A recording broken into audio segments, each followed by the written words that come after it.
यहाँ जैसे पाठशाला है, पढ़ाई होती है, इनको आध्यात्मिक पढ़ाई करनी हो, चाहे किसी मत पंथ के हो, इनको अपना साधना आज करनी हो, वह अपनी साधना के विषय में करना चाहे, अपना धर्म का मैंने दान सेवा जो भी करना हो उसके लिए हमें यहाँ ही ना गुरु जी हो गए, चेला जी हो गए, बस हो गए। किनके चेला हैं? आसाराम जी बापू के। अच्छा, किनके चेला हैं?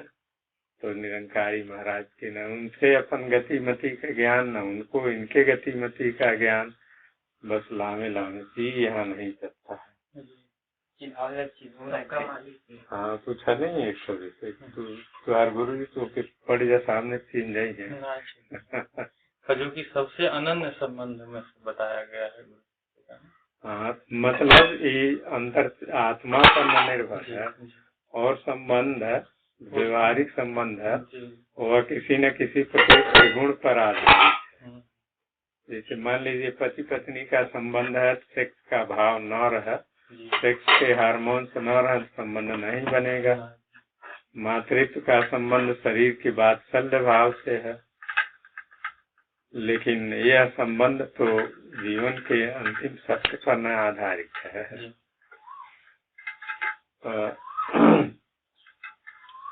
वही हम कहने यहाँ ही नहीं चलता।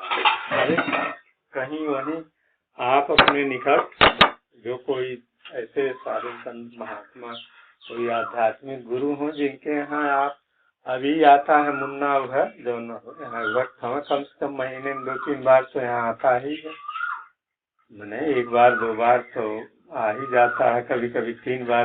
खास उसको अपनी कुछ इस तरह की कुछ अशांति या कोई और कुछ उसे लगता है तो रोजो आ जाएगा। आज भी, आज कल भी आ जाएगा। तो वैसे ही वहीं जौनपुर किसी से अपना कहीं आस पास में हो महात्मा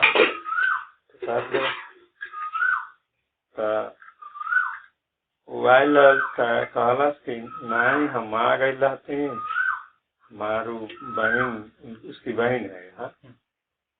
तो कहा कि बहन कहली नहीं भादो में नहीं कुछ कर कही जाए, मर गया तू भादो में। तब भादम से भादम के ऊपर संतान हो गए, फेंक दिया जाए भादम के ऊपर। अरे इसके लिए ये तो सारे अनिष्टों को, सारे अशुभों को, सारे दुष्कृत्यों को, जो भी है सारे अपशकुनों को दूर करने का साधन है ईश्वर का स्मरण। इसीलिए कुछ भी किया जाता है, कहीं अपशकुन होता है, कहीं अनिष्ट होता है, तो लोग कहते हैं ईश्वर का पूजा, ईश्वर का पूजा करो, कोई ईश्वर से संबंधित पुण्य कर्म करो। तो यहाँ काल का कोई नियम नहीं है। यहाँ जो काल के परे है उसके लिए काल का कौन सा नियम बनाया है? हाँ बना लो, व्यवहार में विरोध ना हो, बना लो, लेकिन यह मत मानो कि उसके अधीन है कि पुरोहितुआ ज्ञान है। वही तो 2-3 दिन भाई कहत गुरु जी एक शंका खड़ा होकर हमें है कहना यहाँ जौन बा हे अंगूठा से कर, हे अंगुली से नहीं। अब यहाँ करेंगे तो अंगूठा से चलाना पड़ेगा, उंगलियां ज्यादा निकट से नहीं चला पाएंगे, अंगूठा प्रधान हो जाएगा। हालांकि अंगूठा उंगली यहीं वहाँ भी रहेगी, यहाँ भी रहेगी, यहाँ दोनों एक दूसरे सहयोग कर रहे हैं। दोनों अपने संतुलन में भी है कि नहीं। यहाँ करेंगे तो ये ज्यादा खींचेगा, ये ज्यादा सुकड़ेगी। ये भी अपनी सिधाई में है, ये भी अपने सिधाई में है। तो कहा वो कहना है कि हम कहनी कि भुवनेश नहीं कहत हूँ ये सब खाली लकड़ी के फकीर हैं होगा उनका, उनके अनुसार ऐसे अब यहाँ आ जाते हैं फिर लास्ट वाले पे। हाँ, यहीं से ऐसे मोड़ लिया जाता है। अच्छा जी। हाँ, ऐसे लगाते नहीं। अच्छा, मैंने इस तरह से लाग कथवा थोड़ा जन कहे न लोग रामायण बनाई भला कीर्तनिया उतनिया तो पंडित तो ऐसे लगावे। ये बहु खमाऊ पंडितवा का जाना। अच्छा, एवं कोनो मतलब नियम है? इसका भी रहस्य है, मैंने जो आचार्यों ने इसका रहस्य बताया है, यह मेरु है, अच्छा यह पराकाष्ठा का लक्ष्य का संकेत है। अच्छा जी। माला जो है अब इसका अतिक्रमण न करे, मैंने यहाँ आकर के इसको उच्चतम भाव के रूप में, अगर माला एक हमारा भौतिक सिद्धि का स्वरूप हो तो यह इसका, इसीलिए इसका नाम भी मेरु रखा गया है। मेरु माने आधार। अच्छा मेरु माने, हाँ, आधार सबसे ऊंचा स्थान। क्या हो धो देगा नीचे का दो, ओके फिर धो दो, कुछ नीचे गिर गई लगी जल्दी। ऐसे मतलब उसका संकेत प्रतीक न है, प्रतीक जो बताए गए। अब भारतीय संस्कृति में, धर्म में पूरे जीवन की क्रियाकलाप, यहाँ तक कि पूरा भूखंड, राष्ट्र, गांव, धर्म, सबको आध्यात्मिक जो शब्द हैं उन्हीं के संकेतों से संकेतित किया गया है, ताकि पूरा जीवन अध्यात्ममय भगवतमय बने, जाने अनजाने भगवतमय बने।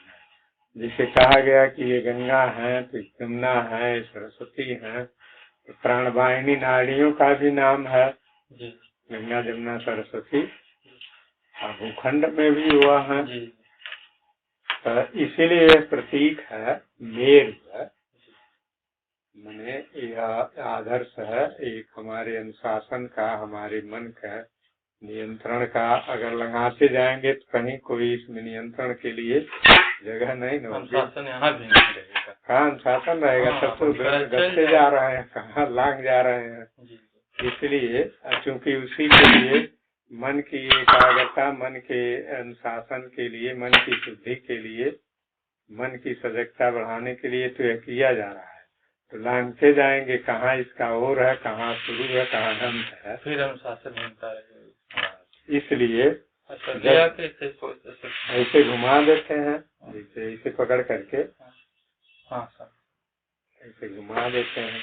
अब यह नहीं कि यहीं से, अब ये नहीं कि मैंने अब ऐसी कहते थे, वहीं आते हैं, जब यहाँ आते हैं मेर के पहले से फिर जो अंतिम मनिया होती है वो फिर पहला हो जाती है। हाँ, जैसे मान लीजिए 108 हुआ तो फिर यह नंबर 1 हो जाएगा।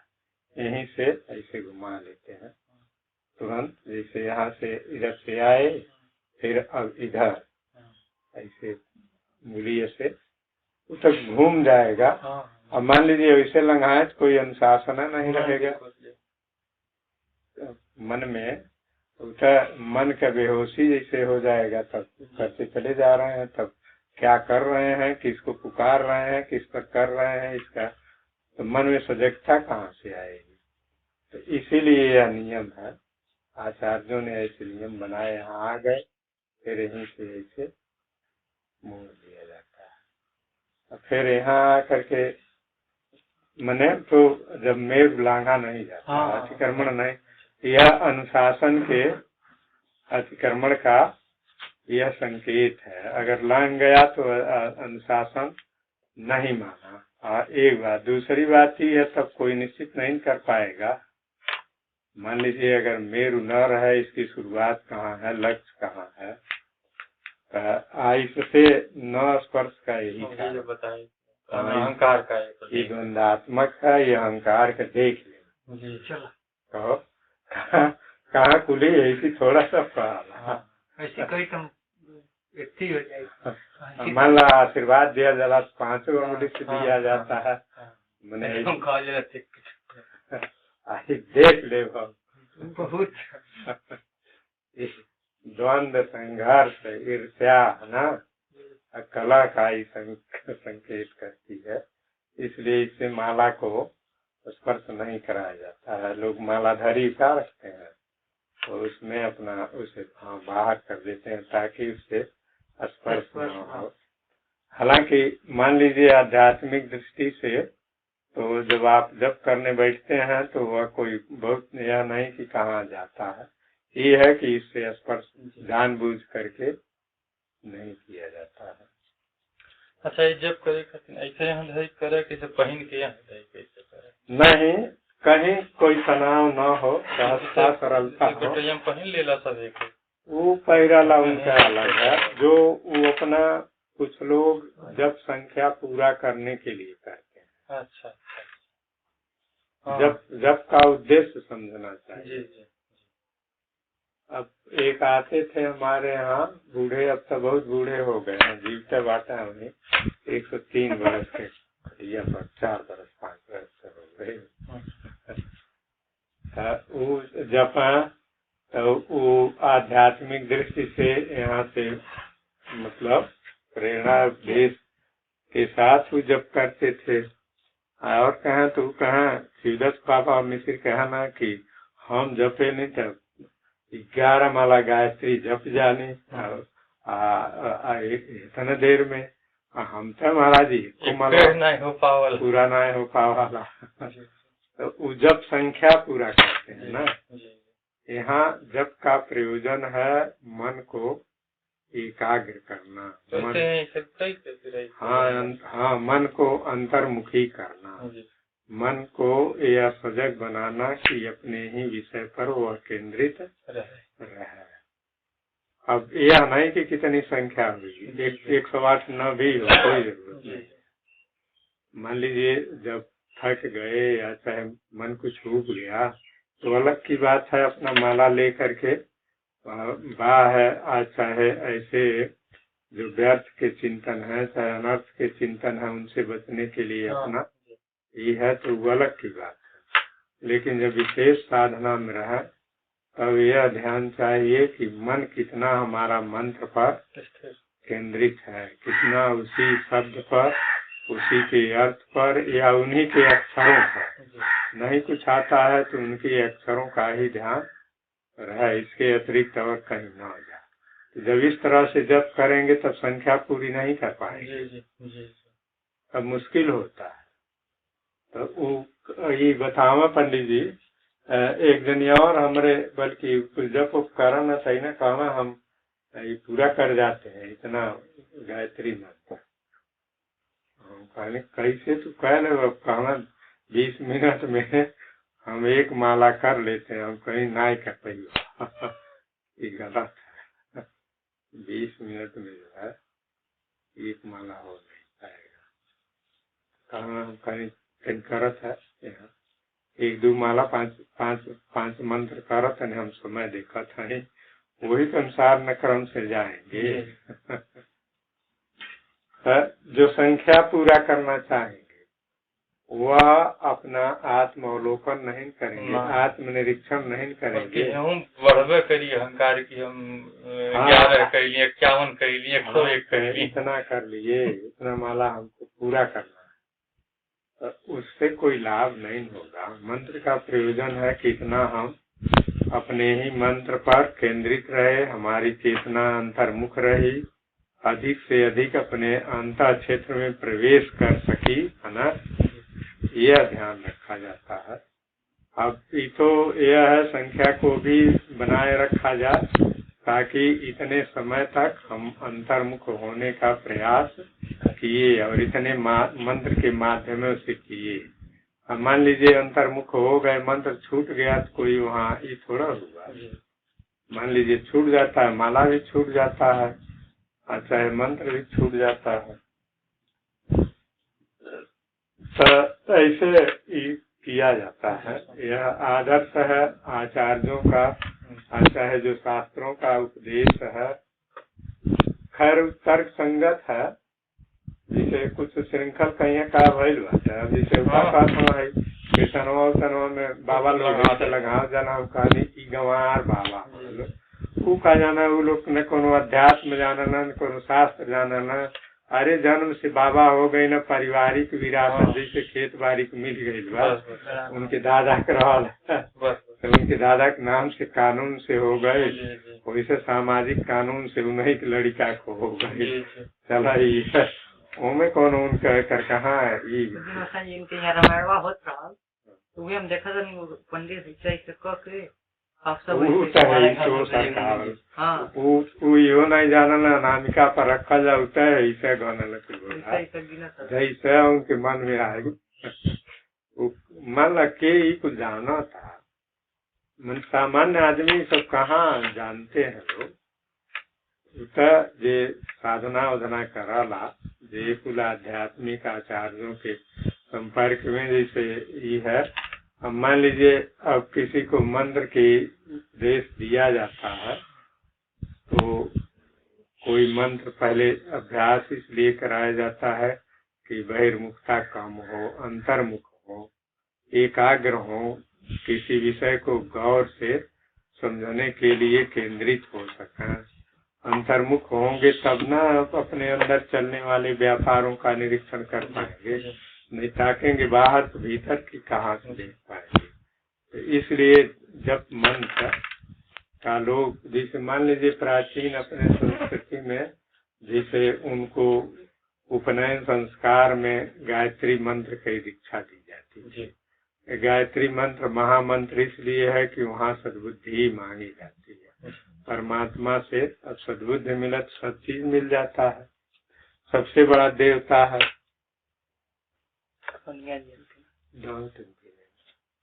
घड़वन कदापि। तो आध्यात्मिक दृष्टि से कर्मकांड के जो नियम प्रचलन में है वह आध्यात्मिक साधना पर नहीं लगते हैं, क्योंकि आध्यात्मिक साधना सीधे अपनी चेतना के परिवर्तन पर है। स्वामी राम सुखदास जी एक दृष्टांत सुनाते थे।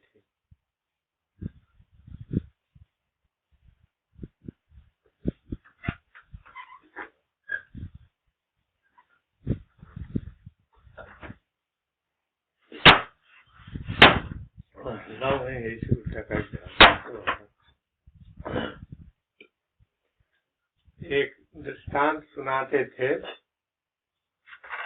एक आदमी चोरी किया। देखो चलो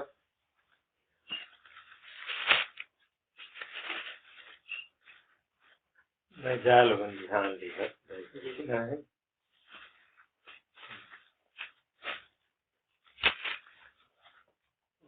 एक आदमी चोरी किया। देखा अनुभव गिर गिर जोरवा उठा लिया। एक आदमी चोरी किया। दो लोगों ने उसको प्रत्यक्ष अपनी आंखों से चोरी करते देखा।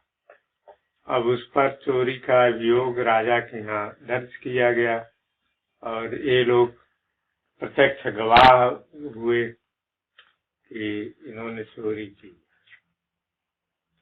अब जब वह राजा के यहाँ उपस्थित हुआ तो वह साफ कहा कि मैंने चोरी नहीं की। और ये लोग अपने आप में कहने लगे कि नहीं, इनको चोरी करते हमने देखा है, बिल्कुल हमने प्रत्यक्ष देखा है। उसने कहा ये लोग झूठ बोलते हैं, मैंने चोरी नहीं की। अब उस समय की प्रणाली अपना कौन चोर है या चोर नहीं है उसके लिए एक आध्यात्मिक प्रणाली भी थी, अपना जो मनोवैज्ञानिक प्रणाली थी। तो क्या किया जाता था कि जो व्यक्ति किसी अभियोग में फंसता था तो उसके हाथ पर तो पीपल का पत्ता कच्चे सूत से बांधा जाता था। अब बांध करके एक परस एक उधारी लोहे का लाल गरम किया जाता था। अग्नि को अभिमंत्रित करके अब उसे यह निर्णय करने के लिए रखा जाता था कि यदि यह झूठ बोलता तो जलेगा और यदि झूठ नहीं बोलता होगा तो नहीं जलेगा। तो यह प्रत्यक्ष माने अग्नि परीक्षा इसको कहते थे। तो उसकी अग्नि परीक्षा की गई तो उसके हाथ पर रखा गया, दोनों हाथ पर वैसे ही पीपल के पत्ते लपेट करके और उस पर कच्चे सूत से बांधा गया। बांध करके अग्नि को अभिमंत्रित करके अग्नि से सही निर्णय सुनाने बताने का, मैंने जलेगा तो झूठा होगा, और नहीं जलेगा सच्चा होगा। तो वह बिल्कुल नहीं जला। और इन लोगों ने देखा था। ये हुआ कि तो तुम दोनों झूठ हो, सजा तुम लोगों को मिलना चाहिए, तो झूठे क्यों आरोप लगा रहे हो। तब अब यही लोग दंड के अधिकारी बने। तब वो व्यक्ति बताया कि ये लोग ठीक कह रहे हैं। इन्होंने जिसको चोरी करते हुए देखा, जिसको देखा वह तो आज भी वही है, शरीर वही है, लेकिन शरीर में जो आत्म भाव था, जो अपने प्रति धारणा थी, तो जो चोरी करते समय थी वह धारणा आज नहीं रह गई। अरे मान लीजिए किसी को आत्मबोध हो भी जाए, तभी हड्डी या रक्त मांस तो वही रहेगा। कुछ फर्क भी होगा तो मनुष्य के देखने के योग्य थोड़ा होगा।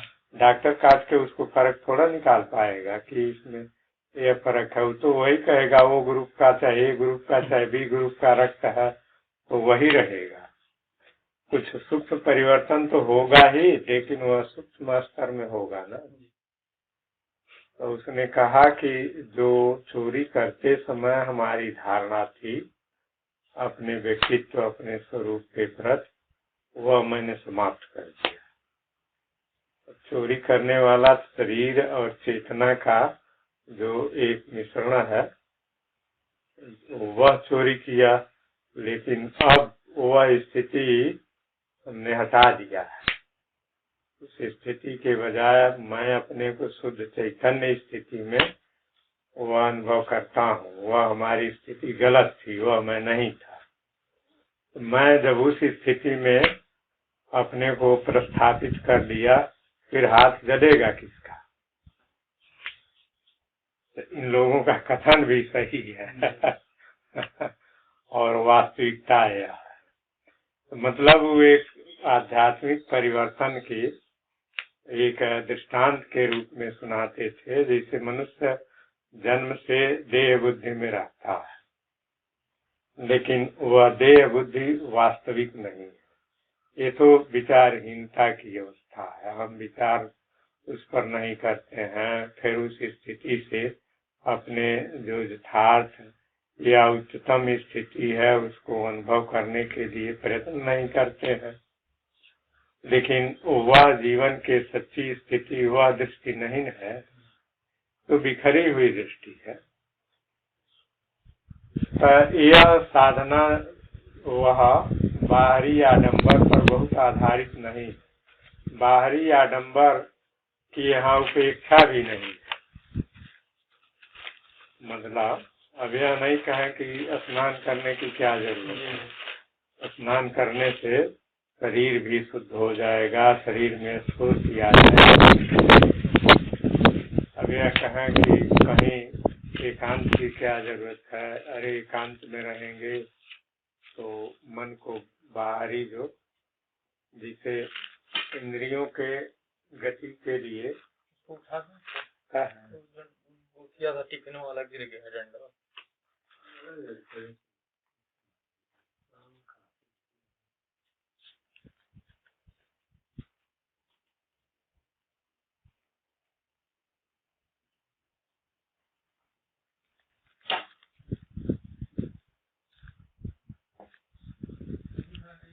हाँ खड़ा कर दिया नहीं थिया पर वहीं बेड़ा रख दिया ऊपर जहाँ घमवा बा। हाँ वहाँ ठीक रही, धूप लगा तो सूख जाए।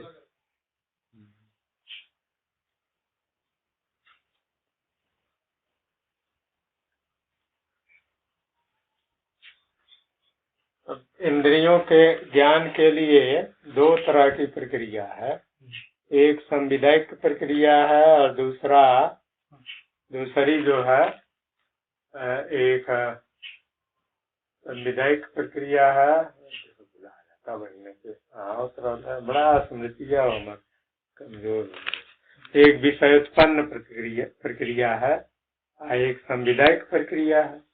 तो विषयोत्पन्न प्रक्रिया यह है कि जैसे तेज आवाज हुई तेज शब्द विषय शब्द हुआ तो हम चाहे या न चाहे उस तेज तीव्र तरंग कान के माध्यम से मस्तिष्क को उसका अनुभव करा देंगे। इसको कहते हैं विषयोत्पन्न प्रक्रिया।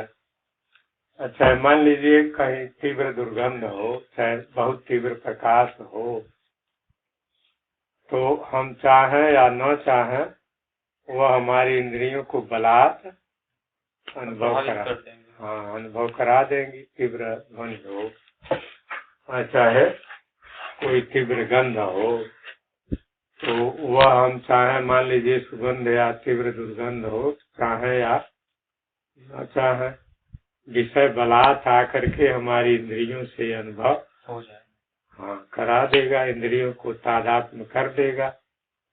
तो इसको कहते हैं विषयोत्पन्न प्रक्रिया। और दूसरी है संविधायक प्रक्रिया। संविद मन ज्ञान पूर्वक हम उसे जानने की कोशिश कर रहे हैं। मान लीजिए हल्का शब्द है, हम अपनी चर्चा में मस्त हैं, तो हमको नहीं कुछ सुनाई दिया, लेकिन जब कहीं उस शब्द को सुनना ही चाहेंगे तो अपने संविद मन ज्ञान शक्ति को वहाँ ध्यान लगाएंगे कि कहाँ से शब्द आ रहा है, कौन सा चीज है, तो देखने की भी कोशिश करेंगे। मान लीजिए बहुत जब ज्यादा आवाज होगी या ज्यादा कोई सुगंध या दुर्गंध होगी तो न चाहते हुए भी इंद्रियां बहिर्मुख होंगी। इसलिए बाहरी जो साधन है उनकी भी आवश्यकता है, लेकिन वह आवश्यकता इसलिए है कि वह हमारे अंतर्दृष्टि के लिए अंतर्मुखता में सहायक साधन है। अब जिसे ध्यान करना है या ईश्वर का स्मरण करना है तो उसके साथ नित्य स्नान ही करें, यह अनिवार्य नहीं है। लेकिन आलस बस स्नान न करें, लापरवाही बस अनुशासनहीनता बरतें, अनियत समय बस प्रमाद बस न करें, इसलिए बाहरी साधन भी उसमें सहायक बनता है।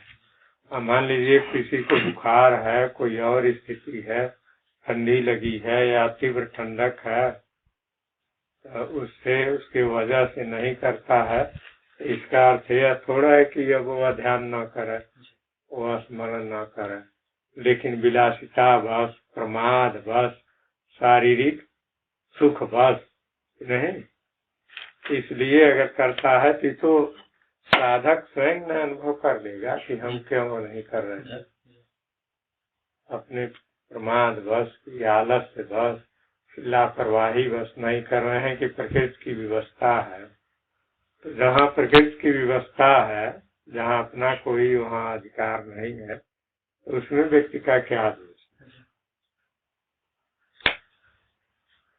तो इस बाह्य आडंबर पर बहुत और उसकी उपेक्षा भी नहीं की जानी चाहिए, उससे लाभ भी रहता है, नियम निष्ठा बनी रहती है ना, शुद्धता भी बनी रहती है और हर तरह से सुरक्षा भी बनी रहती है। जिसे मान लीजिए जब अपने को कठोर तपस्या के या आध्यात्मिक शुद्धि के नियमों के अधीन रखा जाता है, तो वासनाएं प्रबल भी हों, चाहे कामनाएं प्रबल भी हों, नियम के अधीन हो, तो उनसे गड़बड़ी नहीं होती है, मन विकार के लिए अवसर नहीं आते हैं। उनका सामना करना या उनसे बच जाना, उनसे बचने के लिए शक्ति अर्जित कर जाने की क्षमता आ जाती है। और जब लबर सबर लोग उसी में रहते हैं, कहते हैं क्या हुआ, उसके साथ ऐसे रहने में कोई हर्ज नहीं है। तो देखो बाबा ऐसे रहते थे, ऐसे खाते थे, अरे भाई हम बाबा नहीं है, वो बाबा नहीं है, वो महात्मा नहीं है। ऐसे परिस्थितियों से, ऐसे संपर्क से, ऐसे घटनाओं से हमको बच करके रहना ही पड़ता है, जिससे हमारे अंदर पतनकारक भाव या विचार आ जाए कि नहीं। जिसे हमारे यहाँ एक साधु आते हैं इधर, तब बहुत कम आ रहे हैं, पता नहीं, कबीरपंथी हैं, पढ़े लिखे हैं, शास्त्री जी, वेदांत में PhD की है, डॉक्टरेट की है संपूर्णानंद विश्वविद्यालय से। पिछले साल हमरे वहाँ कुटिया पर फंक्शन रहा तो उ गई हाँ वहाँ हो गए थे। अब वहाँ खुद बढ़िया सोने होने लायक है। रतिया का मास्टर साहब हमारा तो कहना आप वहाँ सोने में सुविधा होगी। अरे वहाँ कोई खास सुविधा क्या है, चौकी है, चटाई है, ये सब चीज तो रहता ही है। सोने वाले तो बस्ती के लिए सारा सुख सुविधा विलासी लोगों की तरफ। हाँ विलासी बनेगा व्यक्ति तो नैतिक बनेगा, न सदाचारी बनेगा, न धर्मनिष्ठ बनेगा। सारा भोगवादी व्यक्ति इस शैताना बनेंगे, जो आराम तलबी बनेंगे, भोगवादी बनेंगे, सब सुख सुविधा खोजेंगे तो वो अपने आत्मा शुद्धि बना पाएंगे नहीं। अरे इससे तो अपना लाभ होता है, आत्मिक शक्ति प्रखर होती है, आत्मबल बढ़ता है, आत्मावलंबन बढ़ता है, कम में खर्च कम होता है, उस खर्च से दूसरे का और अपने अंदर सेवा सद्गुण के लिए भी मिल जाता, अवसर मिलेगा। सचमुच दूसरे के सेवा सहयोग के लिए जो यह उपाय बताया गया है वो इसीलिए बताया गया है कि अपने संयम को कड़ा करके अपने को और थोड़े में खर्च या अपने को थोड़ा सा तपोमय बना करके अपने अपना लाभ है आत्मिक हो, दूसरे का लाभ भौतिक है।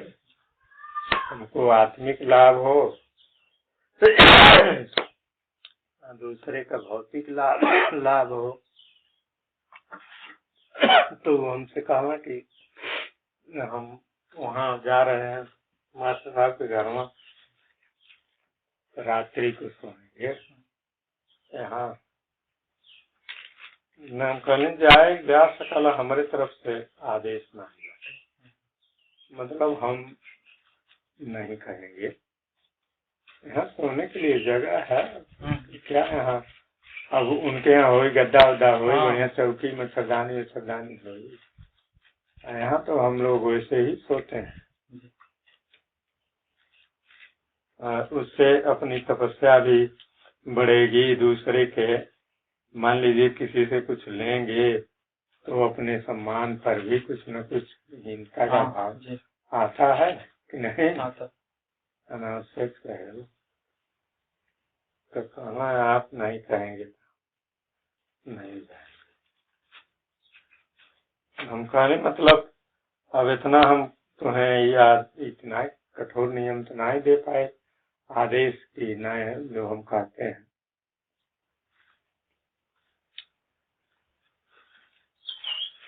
रतिया को नहीं बताऊनी हम कहानी देखा इसी जब रहल जाला, ऐसे ही धीरे धीरे संपर्क बढ़ता है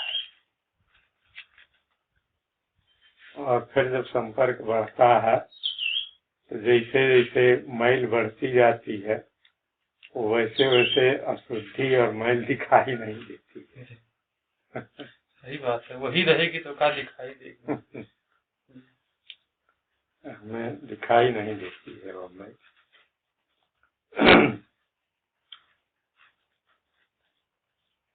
तो इसलिए थोड़ा सा अपने को हम कहने देखा हमारा जीवन बीत गए, 39 वर्ष बीत चुका, 40 वर्ष का पूरा जीवन हम किसी के घर अब तक नहीं ठहरे।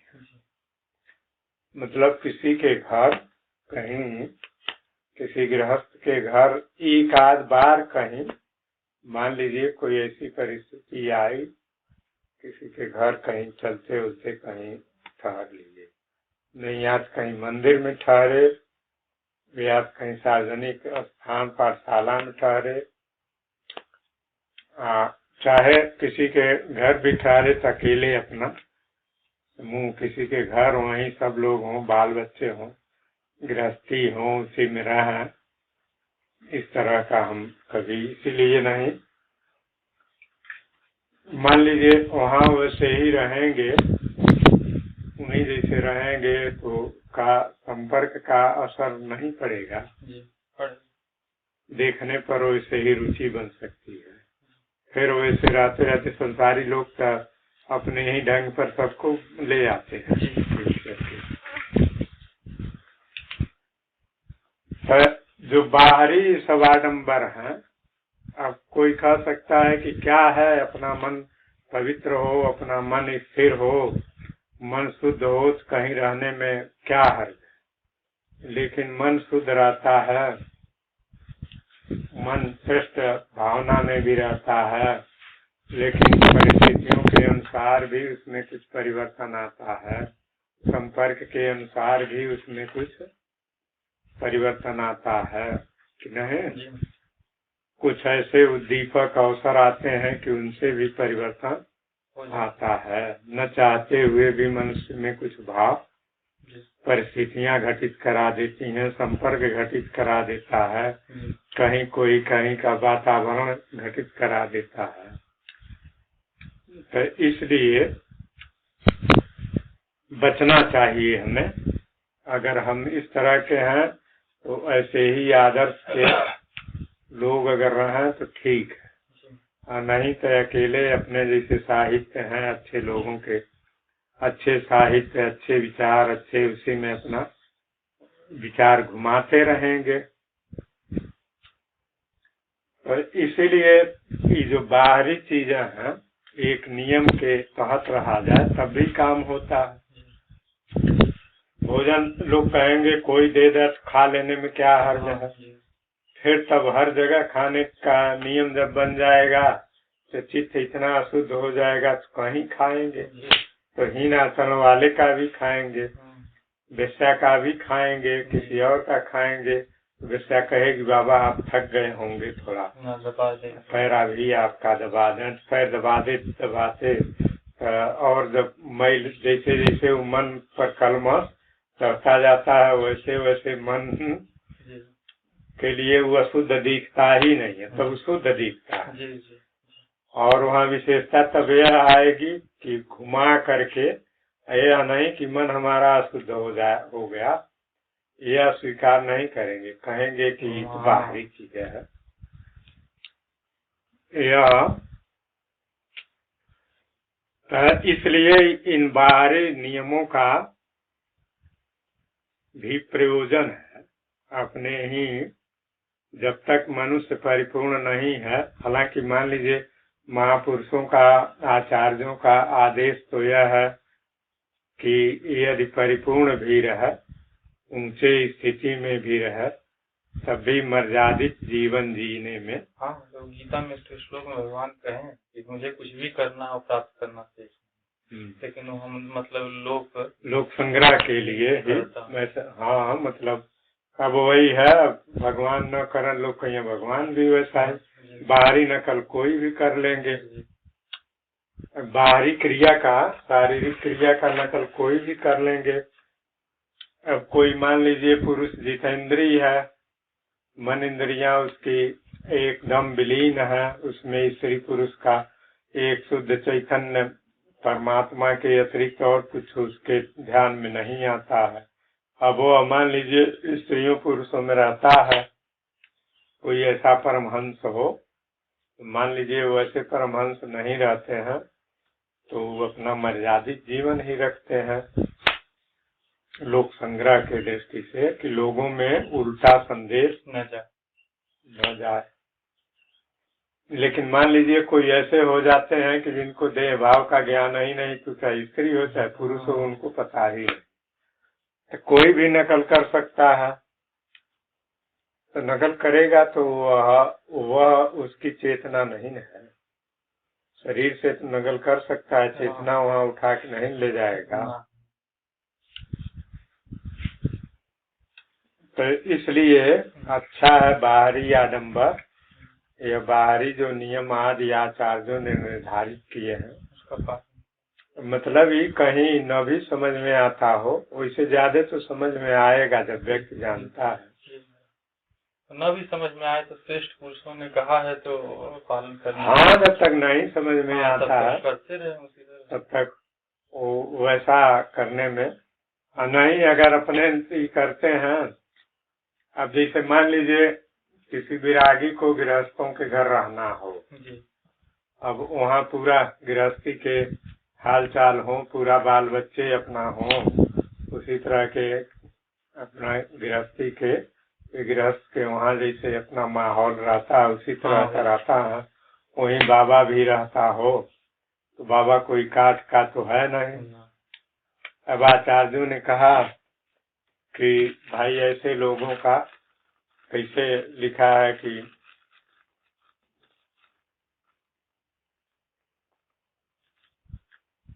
निरय द्वारम ज्योतिषाम संग संगम, स्त्रियों के संगियों का संग करना निरय का द्वार है। जैसे तमो द्वारम ज्योतिषाम संग संगम ऐसा उपरा है कि मने साधु पुरुषों का संग वह कल्याण कारक होता है। तमो द्वारम ज्योतिषाम संग संगम भागवत में है, ऋषभदेव जी का उपदेश है, ऐसा कपिल मुनि का भी उपदेश है। कैसे है कि संगम न कुर्यात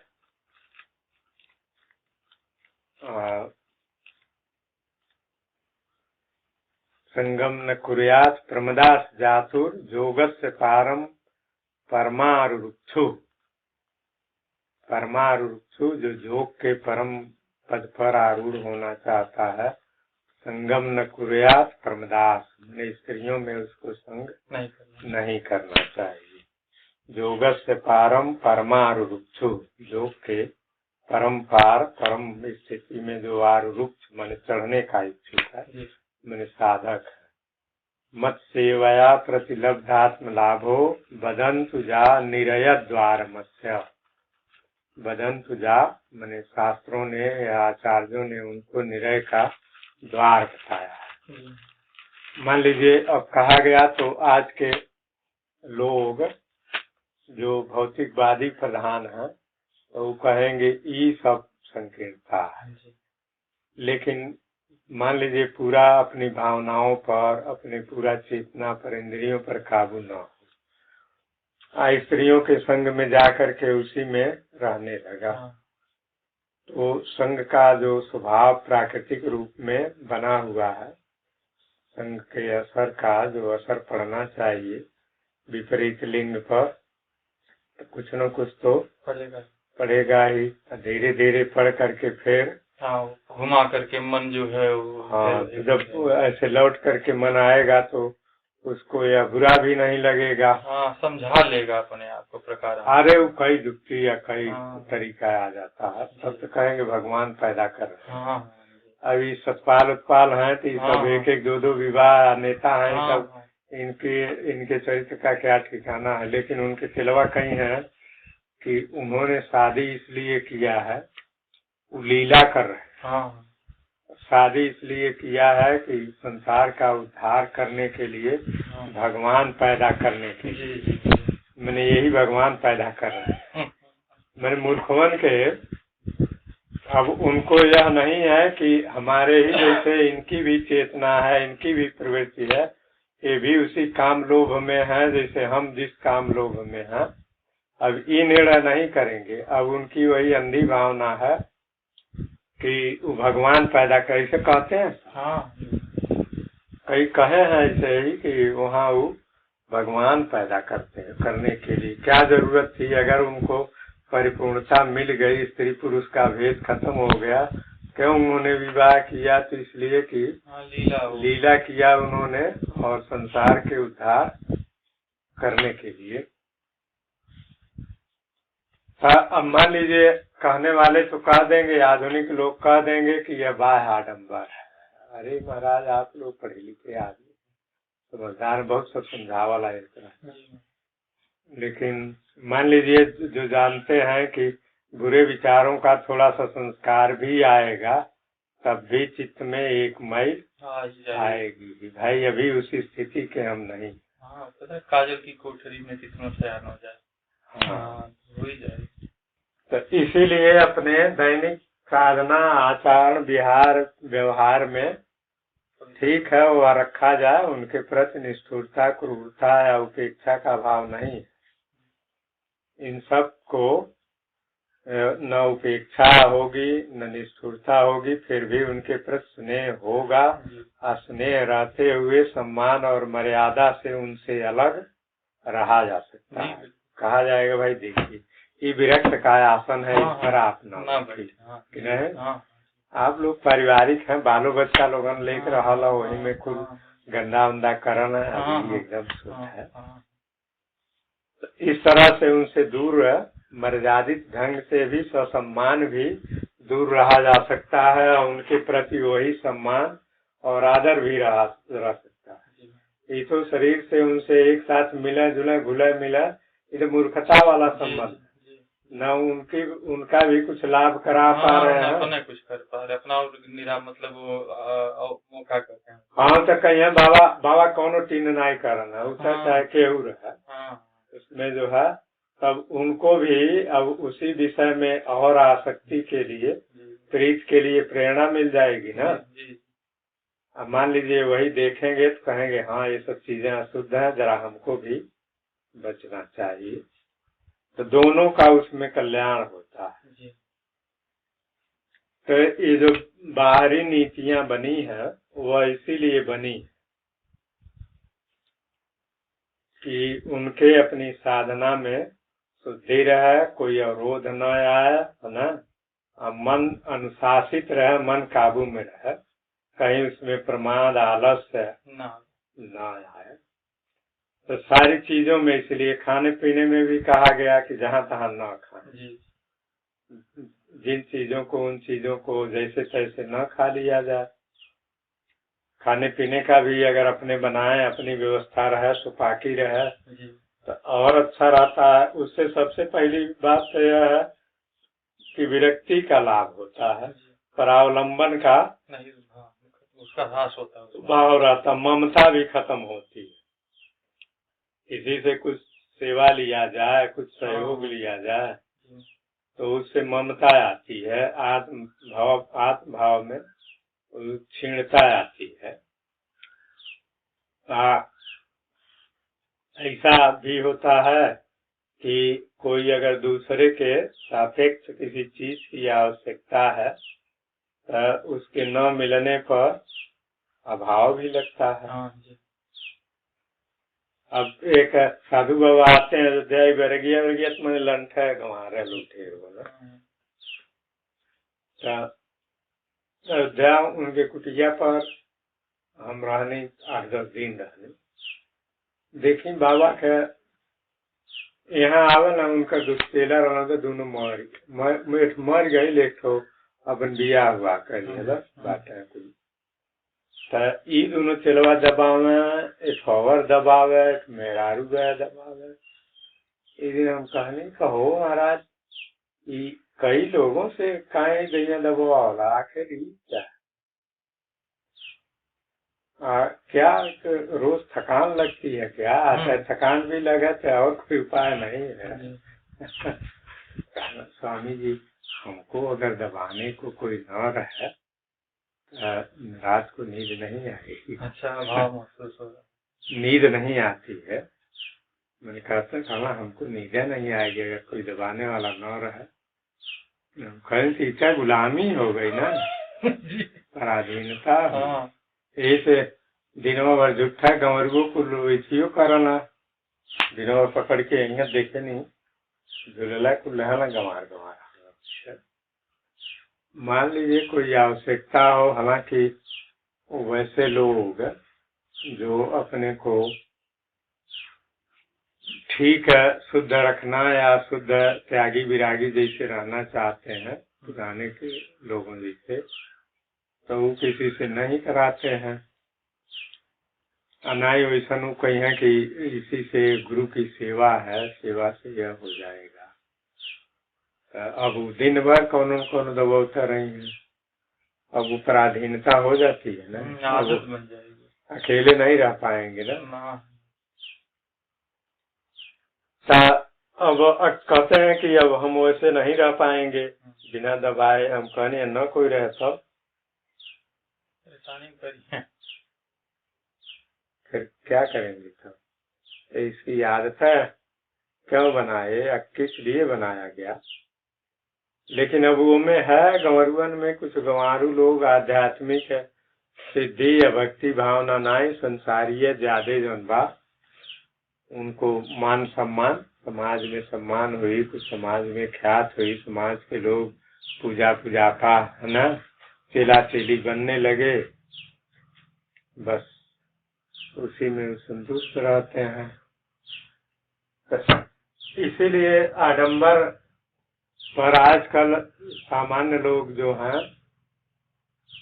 वो ऐसे लोगों को कहेंगे कि भा हो लेकिन ठीक हो जैसे हाँ अपने तरह ही बनाना चाहिए। सन्यासी जो हमें तो बहुत अच्छा ऐसा लोग कहें हाँ हाँ ब्रॉड माइंडेड मॉडर्न हो बैकवर्ड बात है ये सब कहते हैं। हमें घसर पसर जा कर रहे घसर पसर सबसे व्यवहार करा और फिर वही हो कि खाली दिखावटी एक भेष बना हो आंतरिक स्थिति कुछ न हो वे मतलब के जैसे है उसे नीक न बेस्पा धैले होते हैं वह करते हैं जाके फिर तो हाँ वो तो बहुत बढ़िया वो तो उसकी तो मर्यादा है वो तो अपना घोषित है ना भाई हम इस स्तर के व्यक्ति हैं पूरा मर्यादा ही निधर हो गए अपना। हाँ हम लिखे भी हैं अब श्लोकवा हम नहीं याद कर उसमें लिखे थे भगवान की जो मतलब हठात अपनी इंद्रियों को रोक करके संयम में इंद्रिय ग्रामम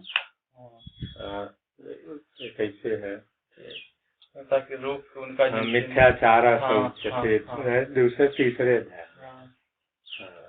वह हो जाए तब फिर मतलब आजकल लोग इस तरह की प्रेरणा देते हैं कुछ लोग ऐसे खाने पीने में मतलब अनुभव हम बता रहे हैं नहीं आप यह है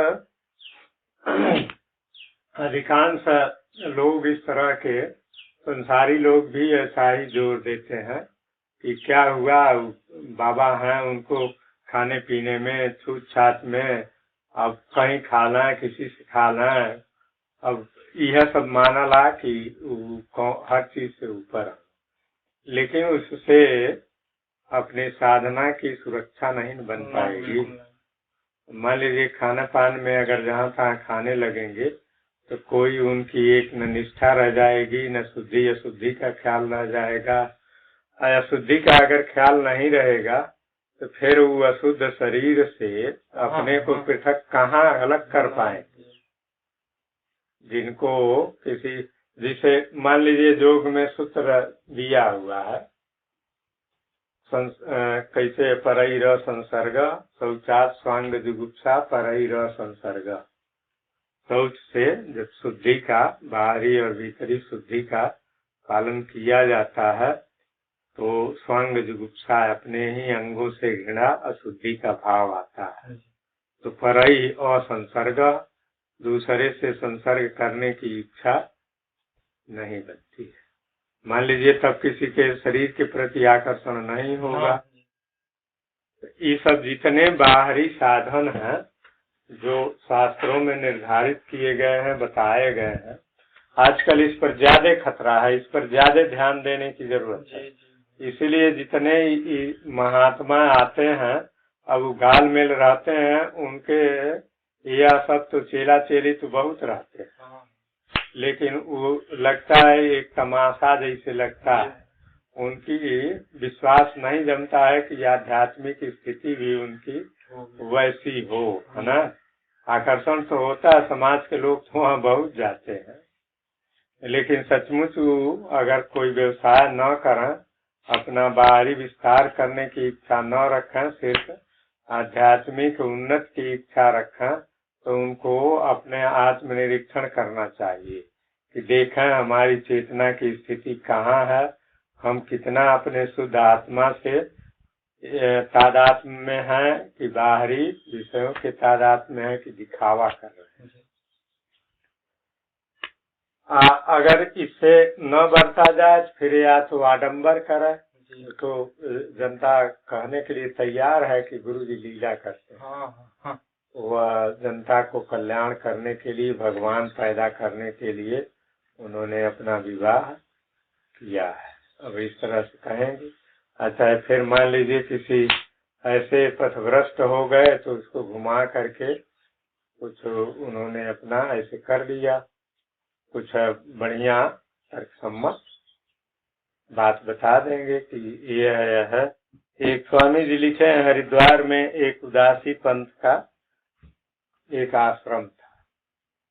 तो वहाँ जब जाते थे, बैसाखी, यह 14 अप्रैल होला, बैसाखी का वाला, तो पाते थे वहाँ। जब मैं एक बार 2 बार गया था तो वहाँ के जो महात्मा थे तो उनसे मेरा परिचय था। और वहाँ इतनी भीड़ होती थी उस आश्रम में, 12 कमरों वाला आश्रम था कि सरसों डाल दिया जाए तब भी जमीन पर नहीं आएगा। एक वर्ष गए तो लिखे थे कि वहाँ एकदम सुनसान। मैं देख कर के बहुत चक्का रह गया कि आखिर क्या बात है। फिर तब देखा, अंदर गया तो महात्मा जी जो पहले थे तो वह एक कमरे में बैठे हुए थे। देखे तो बड़े आदर के साथ आए और बताए कि महाराज आइए, बैठाए। उसके बाद तब पूछने लगे कि यहाँ तो बड़ी भीड़ होती थी, आज मैं समझता था कि यहाँ बड़ी भीड़ होगी, यह क्या बात है कि आज यहाँ कोई आदमी नहीं है। तो बताए पंजाब से थे, नानक जी थे कि वहाँ यहाँ अमृतसर से भक्तजन आते थे, यहाँ ठहरते थे और उन्हीं लोगों के द्वारा ये आश्रम का निर्माण भी किया गया था। अब यहाँ ऐसे हुआ कि एक माई आती थी, एक महिला आती थी, तो उससे हमारा लगाव हो गया। और उससे लगाव होने के बाद मैंने सोचा कि इस तरह से चोरी के लगाव से अच्छा है कि हम खुल्लम खुल्ला उससे अपना संबंध बना। मैंने उससे खुल्लम खुल्ला संबंध बना लिया और कहने लगे कि बताओ स्वामी जी, मैंने क्या गलत किया, चोरी, इससे अच्छा है खुल्लम खुल्ला मैंने कर लिया। अब यही सब जब बात घोषित हो गई तो सारे भक्त हमको छोड़ दिए। अब यही कारण है कि हाँ सुनसान है। मान लीजिए भक्त अंधविश्वासी नहीं थे, भक्त आपके शरीर से संबंध रखने वाले नहीं थे कि नहीं। भक्त जिस आदर्श को, जिस सद्गुण के पूजक थे, वह सद्गुण उड़ गया तो उसके साथ वे चले गए। वह इनके भक्त नहीं थे, इनके शरीर के, इनके जीव के, उनके संबंध के भक्त तो थे नहीं। अरे वो तो भक्त थे उनके ब्रह्मचर्य के, उनके ईश्वर खोज के कि नहीं, उनके आत्म स्थिति के, उनके चरित्र की पवित्रता के, कि जैसे चाहे वैसे रहे और भक्त रहे। तो इन्होंने कहा कि देखिए, ये स्वामी जी बहुत होशियार थे। इन्होंने कहा कि खैर भक्तों का भी अपना एक आदर्श है और आप इस तरह से जब खास गलत संबंध ही क्यों बनाए, वही नहीं बनाना चाहिए। अब संपर्क जब रखेंगे तो गलत संबंध बन सकता है और फिर उसे खुल्लम खुल्ला करना, आपको गृहस्थ हो जाना चाहिए। जाओ अपना, अभी कहो फिर भक्त आए। अब मान लीजिए वही अंधभक्त रहते कहते माता जी हो गई और ये जो है गुरु जी हो गए। अभी माता जी हो गए, गुरु जी हो गए, इससे क्या हुआ। लेकिन जब कहीं किसी हीन स्थिति को सम्मान दिया जाता है तो अपने अंदर हीनता के भाव रहते हैं ना। इसे जैसे मान लीजिए ये आप लोग इन लोगों ये बाबा था, ये भी वैसे ही करता, अपने विवाह कर लेता, उनको लोग माता जी कहते और लोग चेला बने रहते, भेड़ बने रहते। लेकिन इन लोगों में कुछ था, निराल अंधभक्त नहीं थे लोग।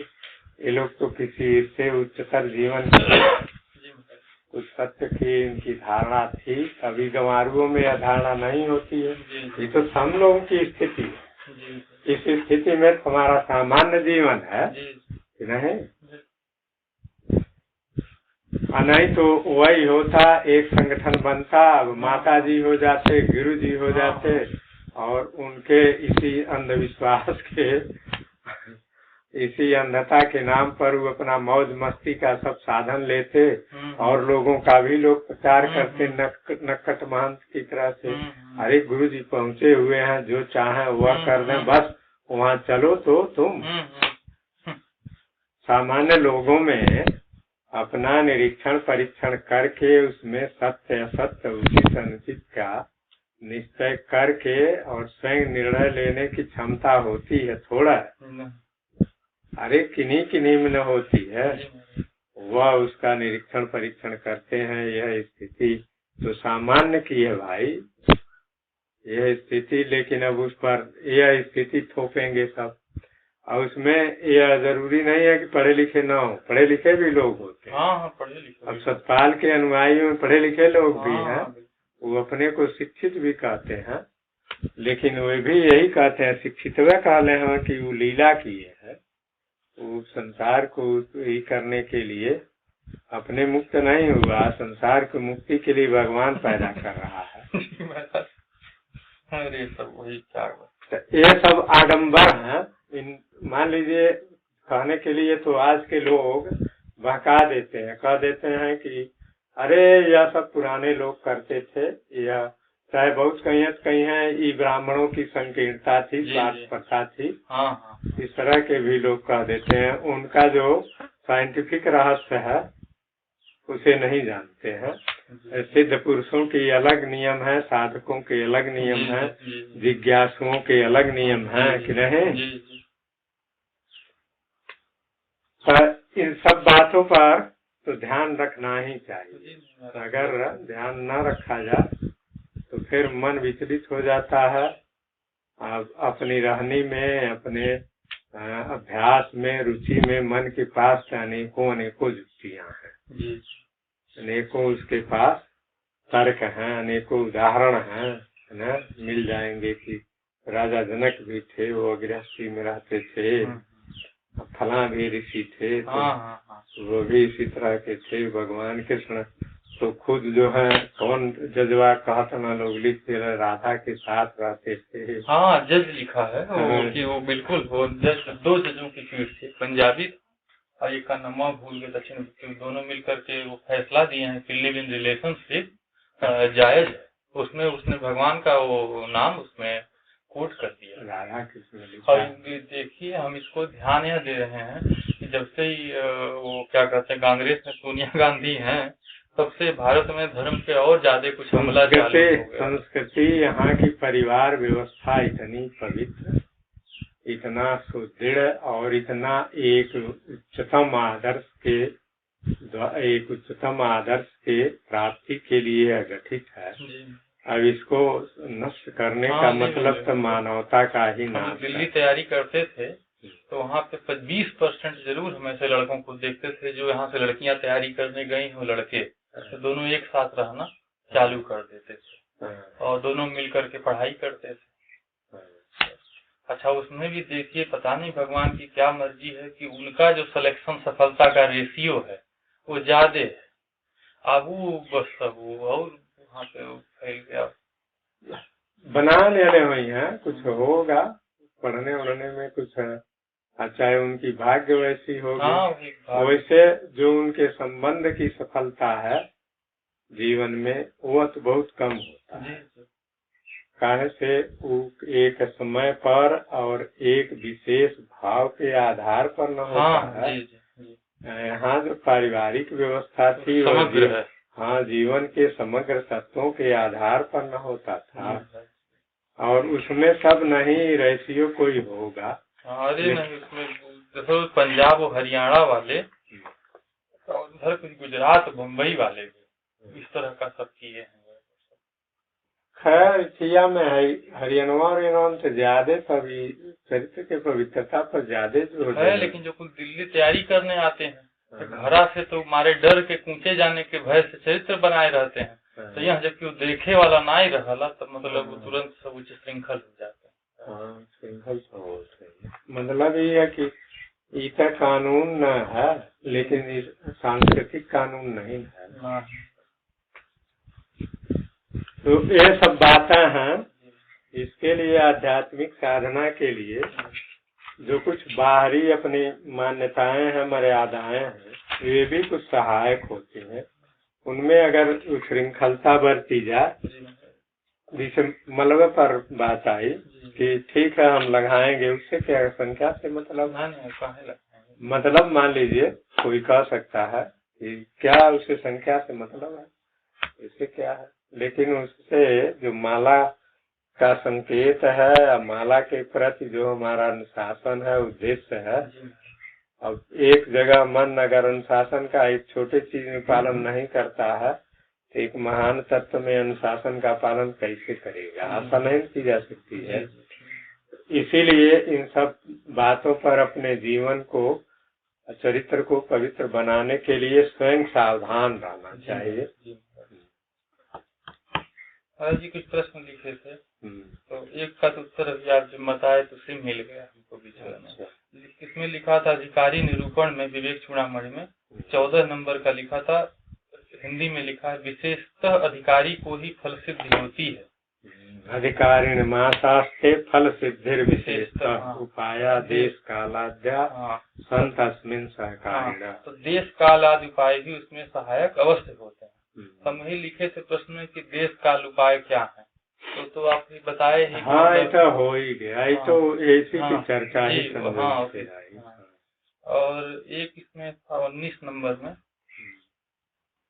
पहला साधन नित्यानित्य वस्तु विवेक गिना जाता है, दूसरा लौकिक पारलौकिक सुख में वैराग्य होना है, तीसरा स्तंभ दम उपरोक्त प्रतीक्षा श्रद्धा समाधान है, 6 संपत्तियां हैं, और 14 मुमुक्षुता है। तो मैं क्यों अपरोक्षानुभूति किताब भी रखे थे ठीक है, तो इसमें एवं हाँ, तो 127 से 128 नंबर तक इसका दिए हैं कि 6 संपत्ति का, इसमें भी डेफिनेशन इसमें भी है।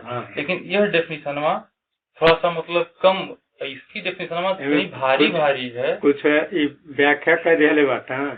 और इनका जो है सार संक्षेप थोड़ा सा यहाँ इतना भारी है कि मतलब इसे लगता है कि बिना तत्व प्राप्त किए हुए नहीं करेगा। मतलब ये अपरोक्ष अनुभूति है, अपरोक्ष अनुभूति में भी ये सब साधन दिए हैं। एक उन्हीं आचार्य जी की है, शंकराचार्य की ये भी है, ये भी है।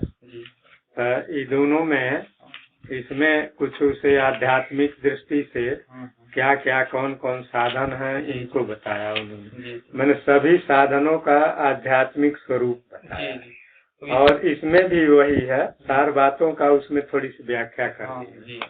जैसे समदमा आदि साधन चतुष्ट है। इसमें से लिखा था यम नियम त्याग मौन देश काल आसन मूल बंध क्या होता है? मूल बंध, हालांकि इसमें तो आध्यात्मिक मूल बंध का वर्णन किया, लेकिन मूल बंध हठ योग का एक साधन है। वो क्या होता है? जैसे मूल बंध लगाते हैं, जब शरीर का एक एड़ी को जैसे यहाँ अंडकोश के नीचे रखते हैं, सिद्धासन में इसे करके पेट को खींचते हैं। अच्छा, तो इसको मूल बंध का लगाना रहता है। लिखा था उसमें उन्होंने व्याख्या किया है। तो बता रहे हैं योग में शारीरिक स्थिति इस तरह की है।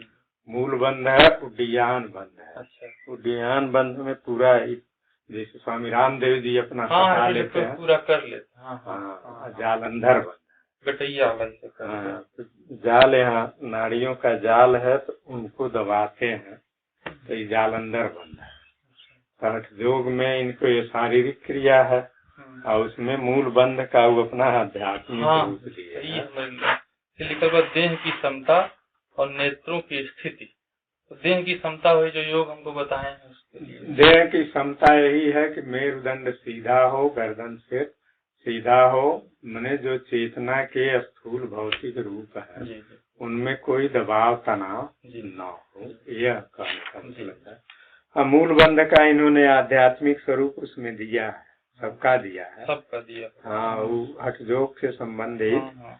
जो उडियान बंध, मूल बंध, जालंधर बंध, अंतिमिया में जगह लिख दिए हैं कि मतलब जिस योगी का वासनाएं कुछ कम क्षीण हुई हैं उन्हें हठ योग के सहित, और जिनका चित्त परिपक्व होता है उन्हें अकेला ही सिद्धि देने वाला होता है। हाँ, उन्हें हठ योग सत्वा वाला, हाँ, जिनकी कम क्षीण हुई है उनके लिए लिखा है। मतलब शारीरिक प्रधान साधना से वासनाएं क्षीण नहीं होती, जी ज्ञान के साथ शरीर का नियंत्रण किया जाए जी तो क्षीण होती है। अब मान लीजिए ये सब बंद शारीरिक दृष्टि से करने के बजाय, मान लीजिए ठीक है जिनको वैसा अभ्यास हो करते हो, करें, कोई हर्ज नहीं है, लेकिन मात्र उसके करने से नहीं होगा। हाँ, जैसे स्वामी जी प्रचार करते हैं, आसन प्राणायाम का प्रचार करते हैं, न उसके पीछे जम नियम शर्त लगाए हैं, न उधर प्रत्याहार धारणा ध्यान शर्त लगाए हैं, बिचवा खाली लगा के शरीर स्वस्थ रख लेकर एक दवा के रूप में उसका प्रयोग कर रहे हैं। वहाँ यही सब बात है। इसमें लिखा है नेत्रों की स्थिति।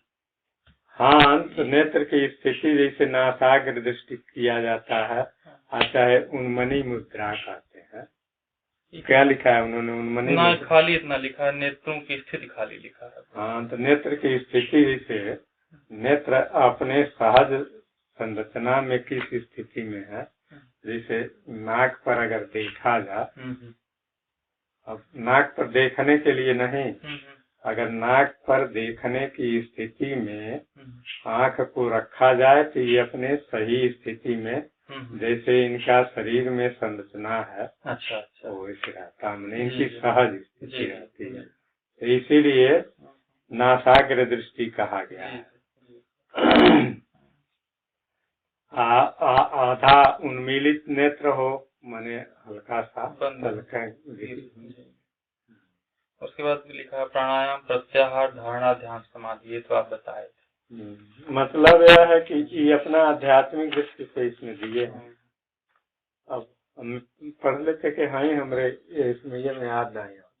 इसमें से लिखा है कि वहाँ लिखा है कि समाधि का अभ्यास करने पर अनुसंधान राहित्य, आलस्य, भोग, वासना, लय, तम, विक्षेप, रसास्वाद और शून्यता विघ्न आते हैं। मतलब विघ्न इस तरह से, हाँ, लय, विक्षेप, रसास्वाद, शून्यता, ये सब तो विघ्न आते हैं। तब तक कीजिए, सब जब वैसे आएंगे तब ना ही मतलब हमको वैसे हम पढ़े आपसे पूछे। इसमें फिर 21 में जगह लिखा हुआ है, ये तो वैसे हमको आया कि दर्शन और श्रवणादि के द्वारा देह से ब्रह्म लोक पर्यंत समुद्र अनित्य भोग पदार्थों में जो घृणा बुद्धि है वही वैराग्य है। यहाँ घृणा बुद्धि लिखा है, हिंदी में जुगुप्सा लिखा था। तो क्या जुगुप्सा और घृणा एक ही होता है? अब मिलते जुलते अर्थ में ही किया गया है। अच्छा, जैसे है तो वैदिक शब्द का जुगुप्सा, जैसे तत्व न विजुगुप्सते, जैसे ईशावास उपनिषद में भी है। तो जुगुप्सा माने मतलब क्या होता है? घृणा बुद्धि का मतलब यह है कि उसमें भोग बुद्धि न हो, उपादेय। जुगुप्सा और घृणा अलग अलग है।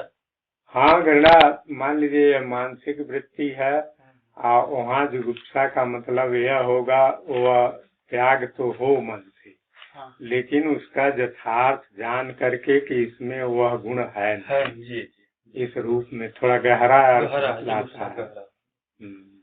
इसमें फिर लिखा 36 नंबर में, ये गुरु उपस्थिति और प्रश्न विधि में लिखा है 36 नंबर में, तो लिखा जो श्रोत्रिय हो, निष्पाप हो, कामनाओं से शून्य हो, ब्रह्मताओं में श्रेष्ठ हो, ब्रह्मनिष्ठ हो, ईंधन रहित अग्नि के समान शांत हो, अकारण दया सिंधु हो, प्रणत सज्जनों के बंधु हो, उन गुरुदेव की विनीत और विनम्र सेवा से भक्तिपूर्वक आराधना करके उनके प्रसन्न होने पर निकट जाकर अपना ज्ञातव्य इस प्रकार पूछें। तो हम इसमें किए हैं कि इसमें लिख दी गुरुदेव की विनम्र सेवा और आराधना क्या है, और फिर उसमें लिखा है प्रसन्न होने पर, तो फिर गुरुदेव कैसे प्रसन्न होते हैं?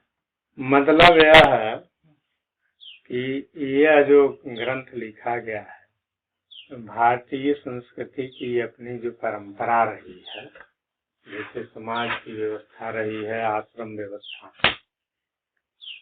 उस आश्रम व्यवस्था के अंतर्गत उस परंपरा के अनुसार यह लिखी गई है पुस्तक। मान लीजिए किसी को यदि इस तरह की जिज्ञासा होती थी अपने जीवन को जानने के लिए, तो वह क्या करे।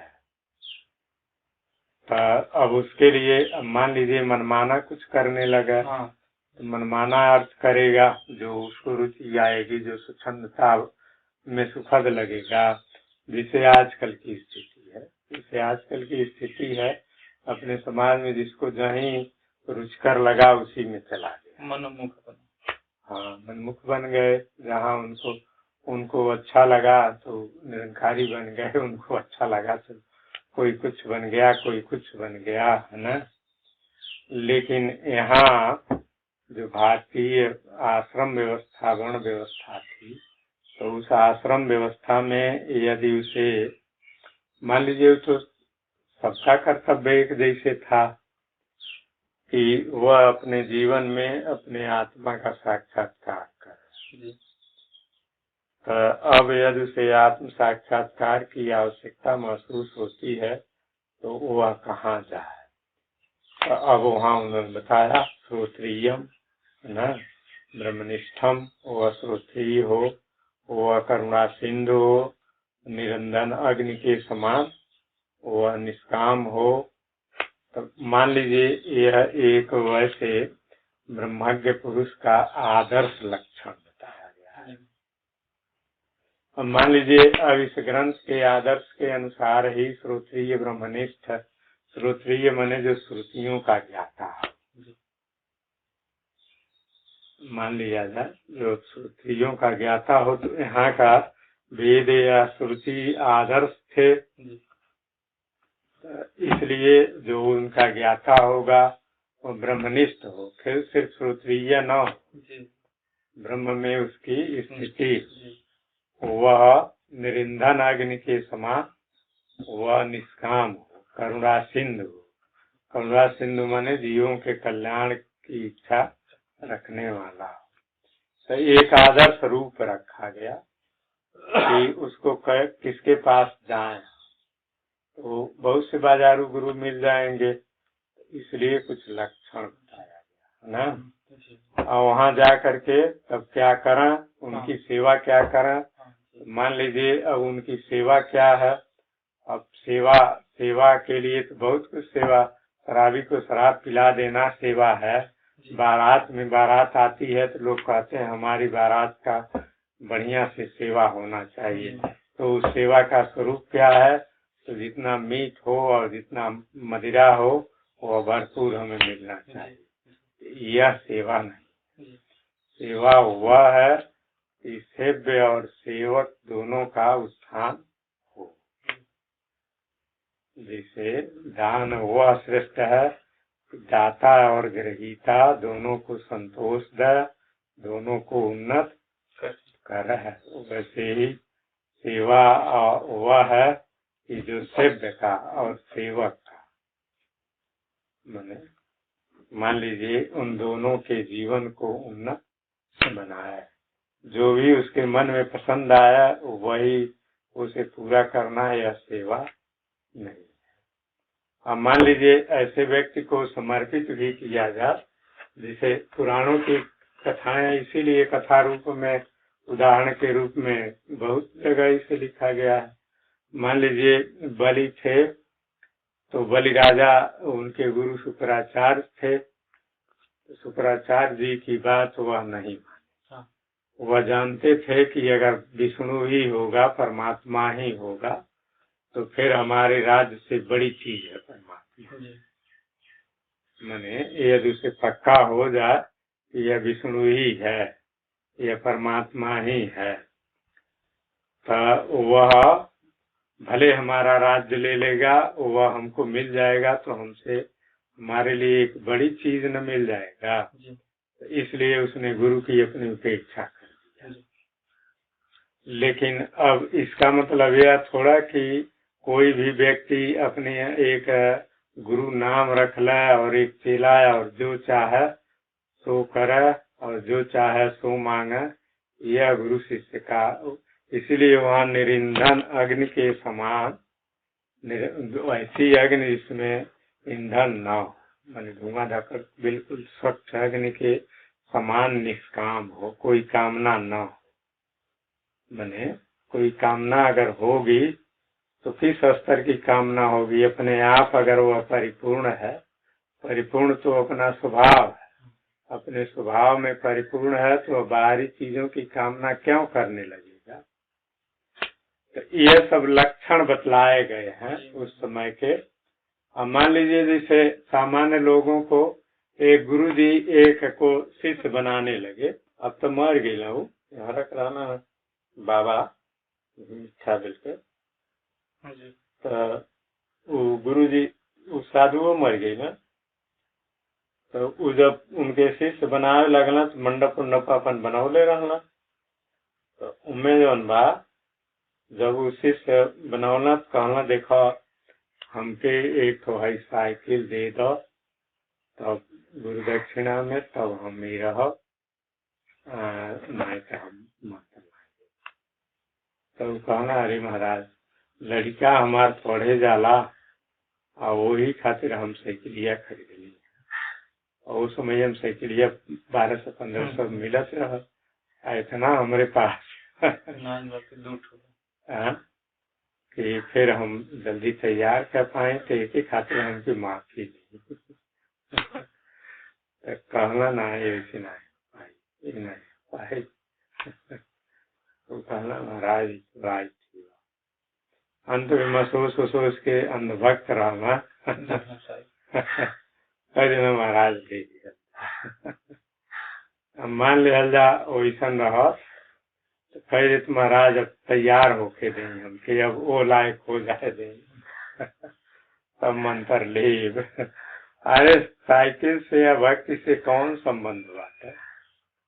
साधु संत के लिए मान लीजिए कोई संत है, किसी उस पर किसी की श्रद्धा है, भक्त है, और अभक्त जो है देखता है कि हमारे श्रद्धेय संत पर चाहे गुरु जी पर कोई बाहरी इस तरह के आवश्यक वस्तुओं के अभाव के कारण कष्ट हो रहा है, उनको चलने में असुविधा हो रही है, चाहे भोजन में कमी हो रही है, चाहे उनको और जो दैनिक आवश्यकताएं हैं उसमें कमी हो रही है। तो मान लीजिए उसकी श्रद्धा होगी तो उसका अपने आप मन मानेगा, जहाँ तक संभव होगा, और उसका मन मानेगा थोड़ा। अब कलिया जहाँ गए नहीं वहाँ तो एक यादव मास्टर कलिया आएगा, तो हम तो गए सेठ के यहाँ कुछ जंगलों पर जाली में चिड़ैया उड़ैया ढूंढ जाली, चले तो हम चलने, लेकिन अब सेठ कहना कि जलिया आप यहीं ले लेती हैं, यहाँ बनिया और नंदलाल है चौराहा जगह हुआ देख रहे यहाँ सब देख के गई नहीं, हम कहें नंदलाल वहाँ से आए तो ले लेंगे। वो कहना कि यहीं ले लें, हमारे यहाँ खरीदाला मैंने वो लेना वाला, मन का हिसाब किताब भी है, फोन से कुछ हो कहना कि ओरिजिनल जाली का पता है, हमें बात है। जलिया उलिया खरीदे लगा नहीं, देखो गला में 40-45 मिनट वहाँ लगा दिया, काटत तौलता तो यहाँ पर हम देख कहीं नहीं तो इंतजार करते रहना। कहना स्वास्थ्य हम कहने देखा स्वास्थ्य ठीक नहीं रहता, गर्मिया में पेटवा हमारे शरीर कैंसर हो जाता, तो अब ठीक है वो काल से और कुछ सुविधा में रहा, पेट के यहाँ जाए रहा गई नहीं, बल्कि भोजन वोजन बड़े जल्दी जल्दी लोग तैयार नियत समझकर हम कहने आज भूखिया ना आई बना हुआ ले कुछ जन बा ये होकर ले आओ हल्का कुछ इसलिए मंगा के बोले पिया नहीं चाहिए। अब बहुत जोर देते रहना कि यहाँ चले वहाँ आई थी कही जा, हम कहने हरासोन्मुख अवस्था है शरीर के ना, विकासोन्मुख अवस्था नहीं है। बुढ़ापे का रोग में दवा उतना ही काम करेगी। गाड़ी अगर ठीक है, बैटरी ठीक है, इंजन सब ठीक है, तो मान लो तनी एक डिस्चार्ज बा बैटरी, धक्का लगा के चार्ज करा के चालू कर देगा, चल देगी। लेकिन बूढ़न का जो है वो डिस्चार्ज है ना, जितना धकेलबो उतना दूर चली फिर खड़ा हो जाएगी। गाड़ी रीढ़ से गाड़ी न है। अब दवा आज से कुछ सक्रियता आ जाए लेकिन रोग थोड़ा मिटेगा। रोग से अब कुल दवा करा तो देह बुद्धि बढ़ती जाएगी ना, उसके प्रति अनासक्ति, उसको और अनात्म रूप में स्पष्ट रूप से अनुभव करना ये अधिक लाभदायक होगा। ऐसे मान लिया जाए जाए तन भाव उनके लगला कि स्वामी जी मर जाए तो हमन के तनी थी हो जाए, असहाय जैसे हो जाए, हमन के असहाय जैसे लगे लगला। जब कभी कल्पना करे नहीं कि अब स्वामी जी जैसे परुइया तन हम ज्यादा इसे गर्मिया में अस्वस्थ हो गईलन, ढेर अस्वस्थ हो गईलन। हम कहनी देखा हमार अपने गणना के अनुसार अक्टूबर नवंबर तक हमारी थी है शरीर की अवस्था। अगर मान ला अगर लांग जा तो हो सकला कुछ और हो, लेकिन हमार जो नापन गणना है मान लिया जा नहीं बोली हम नवंबर अक्टूबर में थी हो गई। हम कहनी देखा वो ज्यादा से चिंतित रहे। वो कहे कि हमके लगला कि अब हमन के छूट जाई वही हमन के कोनो रास्ता पर ना यहाँ पौनी अधूरा रह गए नहीं, यही से हमके ज्यादा चिंता रहला। तो हम कहने तुम्हें एक चिंता नहीं करे चाहिए, ईश्वर की चिंता करो। ईश्वर स्वयं देखता है ना, जिसकी जैसी आवश्यकता रहती है उसको वो फिर देता है। वह खुद अपने ही किसी रूप में आता है, वह खुद हृदय में रहता है, खुद देखता है, खुद ले आता है। अगर सच्चे हृदय से मांग हो तब मान लीजिए कोई भी भक्त हो तो क्या उसको रहा जाएगा? अगर रहा जाता है तो कहा जाएगा कि वह सच्चा भक्त नहीं है। भले हम उसको डांट करके चाहे समझा करके, मान लीजिए ऐसे भक्त भाव भक्तों में अब जैसे बनिया हमें वो कहीं है युवतिया, उनको समझाना पड़ता है कि भाई देखो यह नहीं, यह ठीक है, तुम्हारे लिए भी हितकर है, हमारे लिए भी हितकर है। लेकिन उनके अंदर अगर सच्चे भक्त हैं तो अपने तरफ से जो कुछ उनको सेवा हो सकती है, भौतिक सेवा, और नहीं सच्ची सेवा तो यही है। अब वह जे आयल रहा देखे बताओ थे बाबा अड़क गई न, वह यहाँ आयल कहना महाराज जी हमन के आप से मंत्र लिहल जाए। तो हमरे यहाँ ये तरह के मंत्र गुरु चेला का कोनो ई नहीं कि मंत्र दे दो गुरु जी हो जा चेला जी होगा। हमरे यहाँ वही है कि साल 6 महीना 1 महीना 2 महीना पर वो अपनी कुछ आध्यात्मिक साधना कर्म करत हो, कौनो मंत्र कौनो इसी हो, कौनो ई नहीं कि ऐसी मंत्र है तू छोट हवाई कुछ। सारे मंत्र मन की एकाग्रता के लिए, परमात्मा तो एक ही है। मन बिखरा है, अपने अपने मत अपने अपने पंथ से सबको। अब मत पंथ की उपयोगिता यही है कि मत पंथ से परे जो सर्वोपर या शाश्वत सत्य है उसमें ले जाए, यह इसकी उपयोगिता है। यहाँ कोई साधना करे, कोई उसके मन से जानना चाहे, समय समय से आवे जाए, न रोज आ सके, न वह महीने में कम से कम दूर है। कहा जाता है कि वर्ष में 2 ही बार आओ तब यहाँ आओ। ये हुआ कि भाई यहाँ इस तरह से मंत्र दे दा और तू चेला जी हो जा, गुरु जी हो जा, यह नहीं चलता।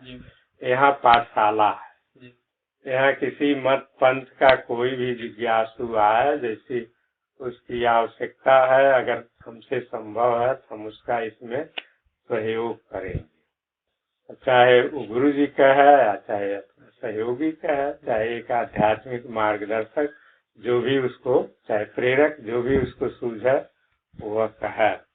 तो वह लोग पूछना महाराज क्या क्या चाहिए? हम कहने आपको भगवान की प्राप्ति का, अपने इस मनुष्य जीवन के कल्याण की इच्छा चाहिए, यही यहाँ की आवश्यकता है और कुछ नहीं चाहिए।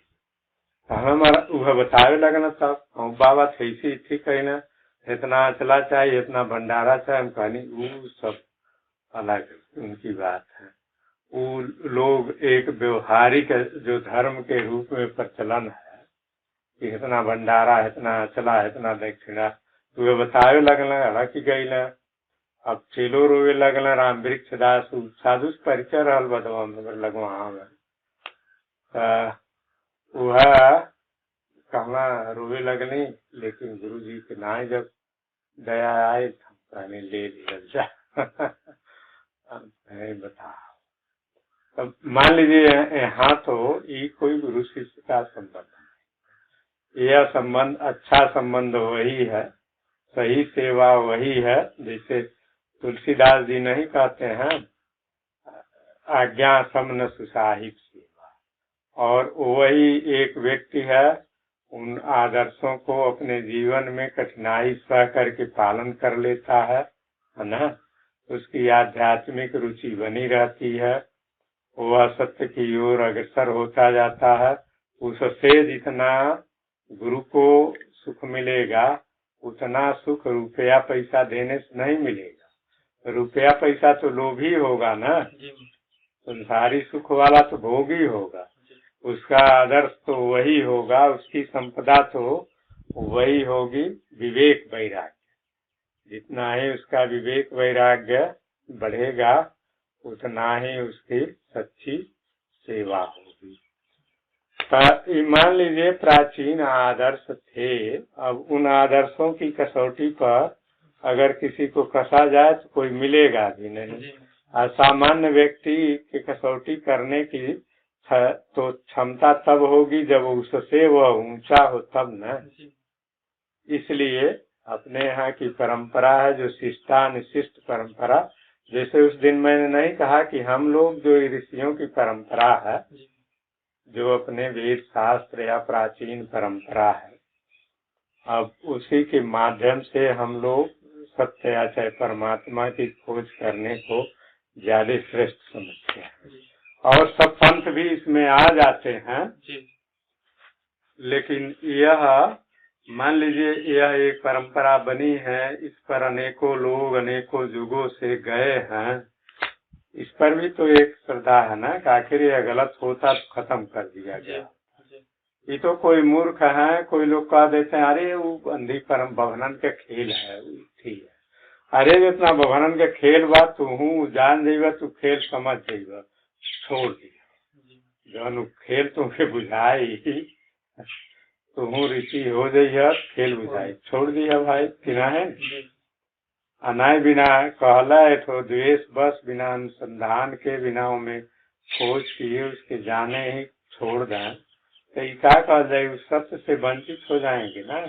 अब मान लीजिए जो ये हैं अन्य लोगों के नेता, जैसे जो सांस्कृतिक और धार्मिक दृष्टि से कुछ अपने को दलित चाहे नीच कहे जाते हैं, पिछड़े वर्ग वाले चाहे और लोग, तो लोग कहते हैं हम वेद नहीं मानेंगे, शास्त्र नहीं मानेंगे, हम राम नहीं मानेंगे। तो नुकसान किसका होगा? वेद शास्त्रों का जो ज्ञान है, जो उच्च आदर्श है, उससे तुम न वंचित होगे। तुम उस सत्य को जानो, तुम में वह क्षमता है, एक ही प्रभु ने तुमको भी बनाया है। उस क्षमता के द्वारा उस सत्य को तुम प्राप्त कर लो, फिर उनकी तुमको वैसे ही जरूरत नहीं रह जाएगी। तो उस मान लीजिए उस परंपरा में उसके अनुसार अगर ढूंढा जाए तो कहाँ कहाँ ढूंढेंगे। अब वही विवेक चूड़ामणि का जो आदर्श है, श्रोत्रियम ब्रह्मनिष्ठम है ना, जो निष्काम हो, और वैसे ही ढूंढा जाए तो कहीं पाएंगे ही नहीं। अगर श्रद्धा भक्ति शास्त्रों पर श्रद्धा रखें, ईश्वर से प्रार्थना करें। कोई मान लीजिए नहीं पूर्ण पढ़ा लिखा मिलता है तो कोई वर्णमाला सिखाने वाला ही मिले, जी महाराज। कोई अक्षर भाषा वाक्य ही सिखाने वाला मिले तो कुछ तो आगे बढ़ाएगा ना। जी बिल्कुल। तो यह आदर्श रूप है। ना इसमें हम इसलिए पूछे हम कि क्या करने से प्रसन्न होता है, हमको नहीं समझ। प्रसन्नता हर चीज के अपने अपने आदर्श होते हैं। एक सच्चा शिक्षक कोई सिखाने वाला हो, चाहे मान लीजिए अपरा विद्या का ही शिक्षक हो या चाहे परा विद्या का ही शिक्षक हो। अपरा विद्या के शिक्षक मान लीजिए अगर लोभी हो तो पैसे से खुश हो सकता है, लेकिन परा विद्या का शिक्षक का धन नहीं होता है, रुपया पैसा नहीं। उसकी सच्चा खोज तो उसके सच्ची खुशी का साधन तो वही है कि जो उसकी संपदा है उसको कोई विकसित करे, उसे कोई बढ़ाए, उसी से उसे प्रसन्नता होती है। अगर वह कष्ट में कठिनाइयों में भी उस आदर्श की रक्षा कर लेता है तो उसको और जो है गर्व होता है, चाहे प्रसन्नता होती है कि हमारा शिष्य, चाहे हमसे प्रेरित व्यक्ति जो है इस तरह के इतने कठिनाइयों के बाद भी इस उच्च आदर्श को पकड़े। तो रुपए पैसे से तो लोभी न खुशी होगा, और वह चीज तो मान लीजिए कोई भी आत्मीय व्यक्ति प्रस्तुत करता है, वह तो उसके अधीन है ना। वो तो हर मान लीजिए आत्मीय व्यक्ति को तो अगर अपने समझ से लगता है कि इस तरह का कष्ट है तो खुद चाहता है कि उनको ऐसी सुविधा मिले, इस तरह से किया जाए। लेकिन मान लीजिए जो आध्यात्मिक दृष्टि से देखता है उसमें अपना लाभ दिख है तो वो बता देता है कि देखो ठीक है, आपकी भावना ठीक है, उद्देश्य भी ठीक है। तो ये सब जैसे मतलब बातें लिखी गई हैं, ये आदर्श रूप है और भारतीय जो प्राचीन व्यवस्था है उस व्यवस्था के अनुसार लिखी गई है।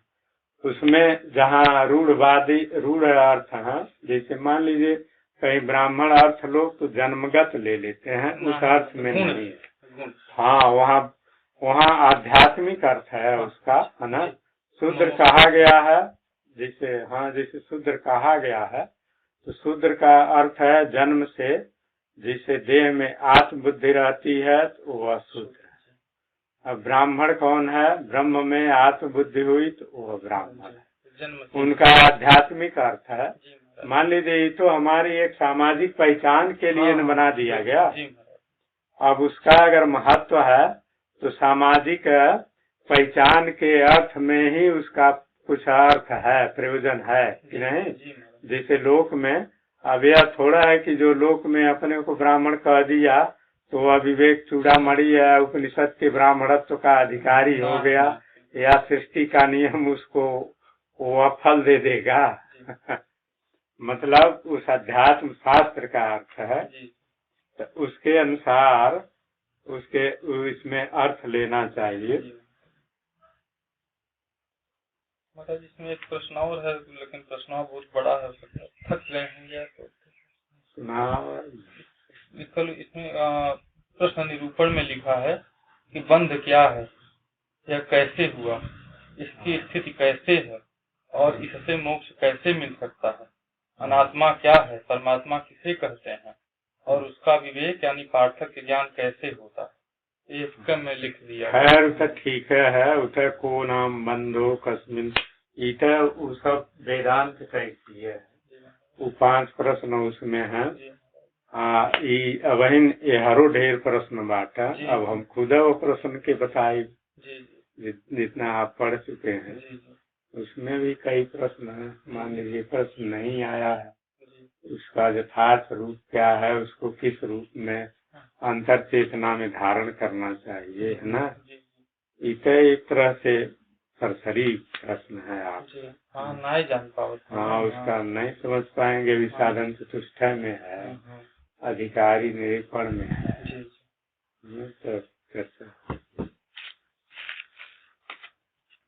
तो लिखल बाकी मोक्ष न योग से सिद्ध होता है, न सांख्य से, न कर्म से, न विद्या से, यह केवल ब्रह्मात्मय के बोध से ही होता है। न योगेन न सांख्येन कर्मणा नो न विद्या जी महाराज, आत्मैक्य बोधेन मोक्षम सिद्ध्यत नान्यथा। जी महाराज। हाँ, मतलब ये कि अब इन्हें हर ढेर प्रश्न बा जो जानना जी, चाहिए। जी, हमारे दृष्टि में नहीं आ पा हाँ ठीक है, आप एक बार सरसरी अपना देख जाइए, जी महाराज। जहाँ बातें आती हैं उतर को नाम बंधो उतर वही है, मैं कौन हूँ, बंधन क्या है ना, अनात्मा क्या है, जी, मोक्ष क्या है, इस वेदांत के प्रश्न है। ठीक है, हाँ तो इधर पढ़े तो अपने जितना बुद्धिया बाबा हिसाब से ना ही हाँ वही प्रश्नवा था, वही मुख्य मुख्य प्रश्नवा थे ही बात है। जी, नहीं समझ पाए इसको।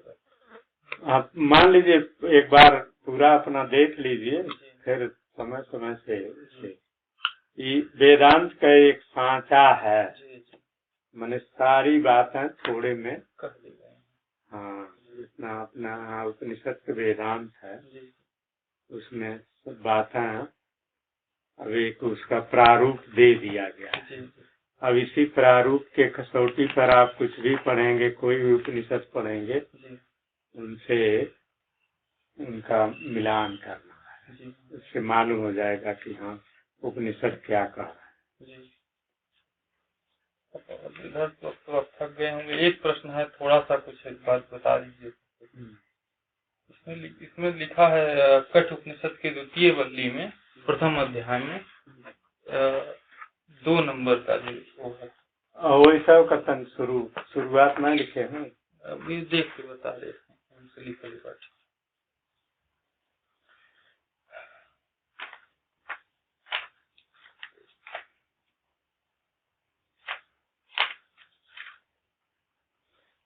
वल्ली का लिखा है श्रेय और प्रेय। हाँ, श्रेयस प्रेयस मनुष्य में तस्तौ संपरित्य विभिन्नति धीर श्रेयो विधीरो प्रेयसे विनीते प्रेयो मंदो जो क्षेमा विनीते, यही है। हाँ, इसमें लिखा है कि विवेकवान पुरुष विचार करके श्रेय चुनता है। तो हम अपने मन में ऐसे सैद्धांतिक प्रश्न सोचे कि क्या यह चुनाव प्रारब्ध के अधीन है, और यदि हाँ तो अध्यात्म मार्ग भी प्रारब्ध के अधीन हो जाएगा। तो ऐसे में प्रयास की क्या सार्थकता होगी, और अगर यह प्रारब्ध के अधीन नहीं है, मतलब यह चुनाव, तो फिर मतलब यह अध्यात्म विद्या प्रारब्ध से मुक्त हो जाएगी। तो कोई भी संकल्प या विचार अपनी चेतना में कैसे उभरता है, गौर किया जाए। कोई संकल्प आए, कोई विचार आए, इसकी जो अपनी चेतना में आता है तो कैसे उभरता है, हृदय चलता हो, श्वास चलता हो कि नहीं, मस्तिष्क के सेल्स में कंपन होता हो तभी न होता है। ये सब चीजें किसके द्वारा चलाई जाती है, मनुष्य के सचेतन प्रयत्न से चलती हैं कि अचेतन चलती हैं। जो अचेतन है, जो अपने आप चल रहा है, वो प्रारब्ध है। जो अपने काबू में नहीं है वह प्रारब्ध है। तो उसी के आधार पर इसी जो प्रारब्ध है, जो अचेतन है, उसी के आधार पर ही न यह सचेतन संकल्प बनता है। हाँ। तो फिर प्रारब्ध के अधीन तो हुआ ही। यदि पूर्व जन्म में उस तरह के संस्कार न हो तो संकल्प बनेगा ही नहीं। संकल्प ऊपर से डाला जाए तब भी वह वहाँ स्थिर नहीं होगा। कुछ भी, कोई भी, चाहे लौकिक क्रिया हो, चाहे दुष्टता हो, चाहे साधुता हो, उसका मूल जो है कहाँ होता है, प्रारब्ध में होता है। क्योंकि हमारा अधिक जीवन हमारे अधीन थोड़ा है। कहाँ मनुष्य का जीवन मनुष्य के अधीन नहीं है। जैसे मान लीजिए सूर्य चंद्र हमारे अधीनता के बिना चल रहे हैं, उस पर हमारा बहुत, हम यह नहीं कहेंगे कि सूर्य को हम अपनी इच्छा अनुसार पकड़ लेंगे, चाहे उगने नहीं देंगे, डूबने नहीं देंगे, नहीं, वो हमारे प्रयत्न के बिना रहे। तो वैसे ही हमारे प्रयत्न के बिना तो हमारा रक्त संचार भी चल रहा है, हमारा हृदय भी चल रहा है कि नहीं। तो वह समष्टि शक्ति से चल रहा है कि हमारे सचेतन प्रयत्न से चल रहा है? समष्टि शक्ति से चल रहा है। तो जब वह समष्टि शक्ति से चलता है तभी हमें सचेतन स्तर पर संकल्प या इच्छा होती है। तो कह नहीं सकते हैं हम कि वह आधारित है उस पर, तो प्रारब्ध पर निर्भर करता है।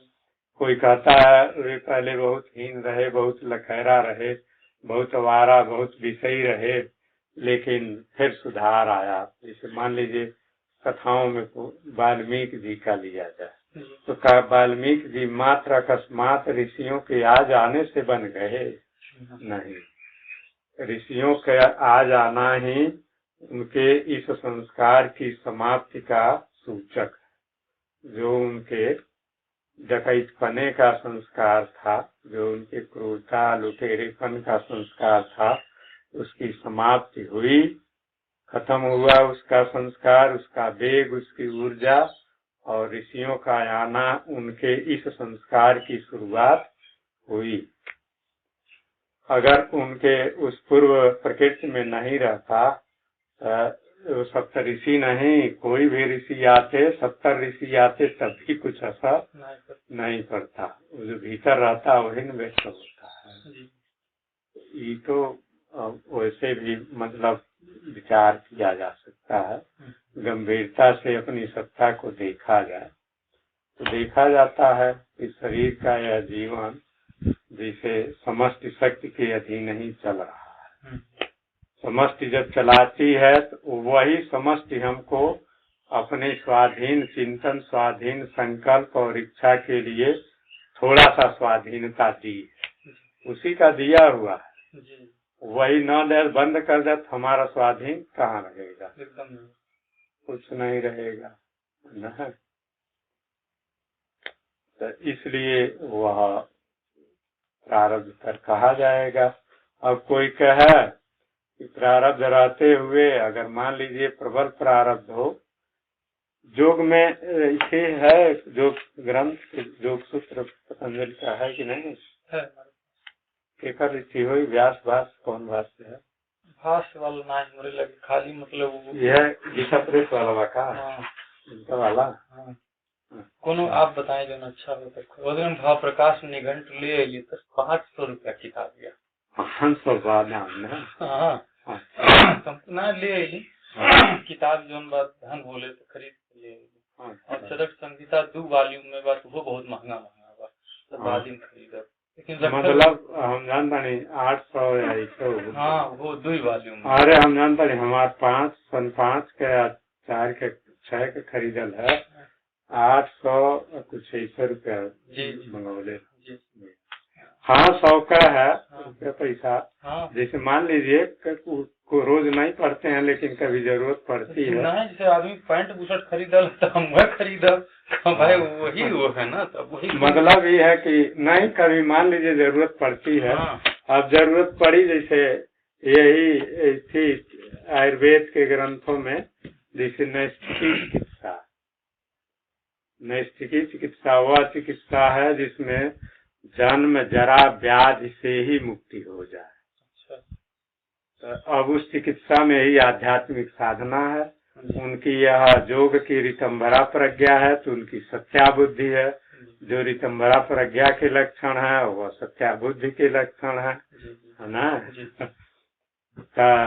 अब जिज्ञासा हुई, मान लीजिए ये सब ऋषियों के साहित्य हैं, रखे रहेंगे ठीक है। कभी कभी देखा भी जाता है पढ़ने के लिए। उसमें जैसे भाव प्रकाश निकंद तो पदार्थ विज्ञान संबंधी है, कुछ उसमें पढ़ेंगे तो उसके पहले मिश्र प्रकरण है, उसमें दिनचर्या है, जीवनचर्या है ना, शरीर विज्ञान है कि कैसे क्या क्या है। माने ठीक है शरीर के ज्ञान के लिए आयुर्वेदिक ज्ञान है, चिकित्सकों के लिए है, लेकिन हम लोग भी मौलिक जानकारी न रखें। हर चीज चिकित्सक के पास नहीं जाना चाहिए। जैसे खाने पीने के लिए है, व्यवहार के लिए है, और चीजों के लिए। ठीक है, उसे खरीद लिए। तो वैसे ही व्यास भाष्य थी है, गीता प्रेस का है। गीता प्रेस में नहीं मिलेगी तो किताबें मिलना होगा तो चौखम्बा विद्या भवन। हाँ, वो बनारस का है। तो पतंजलि योगसूत्र में व्यास भाष्य ले आए। नहीं, उसमें एक कई भाष्य हैं, व्यास भाष्य का अलग उसमें नहीं है। वैसे गीता प्रेस में एक इनका है, स्वामी ओमानंद तीर्थ जी का पातंजल योग प्रदीप, उता हमारे लगवा बल्कि दूर प्रतिभा हम देखा था तो वो है तो ले लिया जाए। न वैसे एक ऐसी है तो उनका भाष्य ढेर बढ़िया बात है, व्यास भाष्य भी है, नहीं व्यास भाष्य भी है और उस पर उनका अपनी टिप्पणी है, एक महात्मा स्वामी हरिहरानंद अरण, ये चौखम्बा वाले। हाँ, चौखम्बा वाले के यहाँ से मिलेगी पुस्तक। और चौखम्बा वाले को पत्र लिख करके उनकी एक बुक लिस्ट मंगा ले, वो भेज देते हैं वहाँ। हाँ, वैसा गोरखपुर में आध्यात्मिक किताबन का देखा था उतना जगह कम बा, मतलब कि सब कोई रखता हो, यहाँ प्रचलन नहीं है। यहाँ तो भाव कसवा हरिजन कुछ दिन की तरह को रख के ले आए लगा है, नवता हमन के कुछ चौखम्बा से मंगाओ करेंगे पहले। गोरखनाथ मंदिरवा में मनोज पुस्तक भंडार मंगाता है।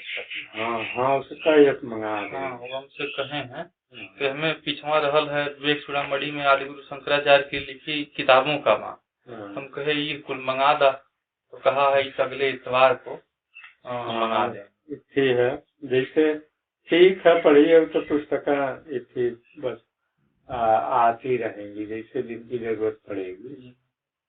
तो उसमें है जैसे जो भाष्य में सत्य मूले तद विपाको जात्या आयुर्भोगा, मने उसमें कर्म विपाक पर पूरा विस्तृत विवरण दिया गया है व्यास भाष्य।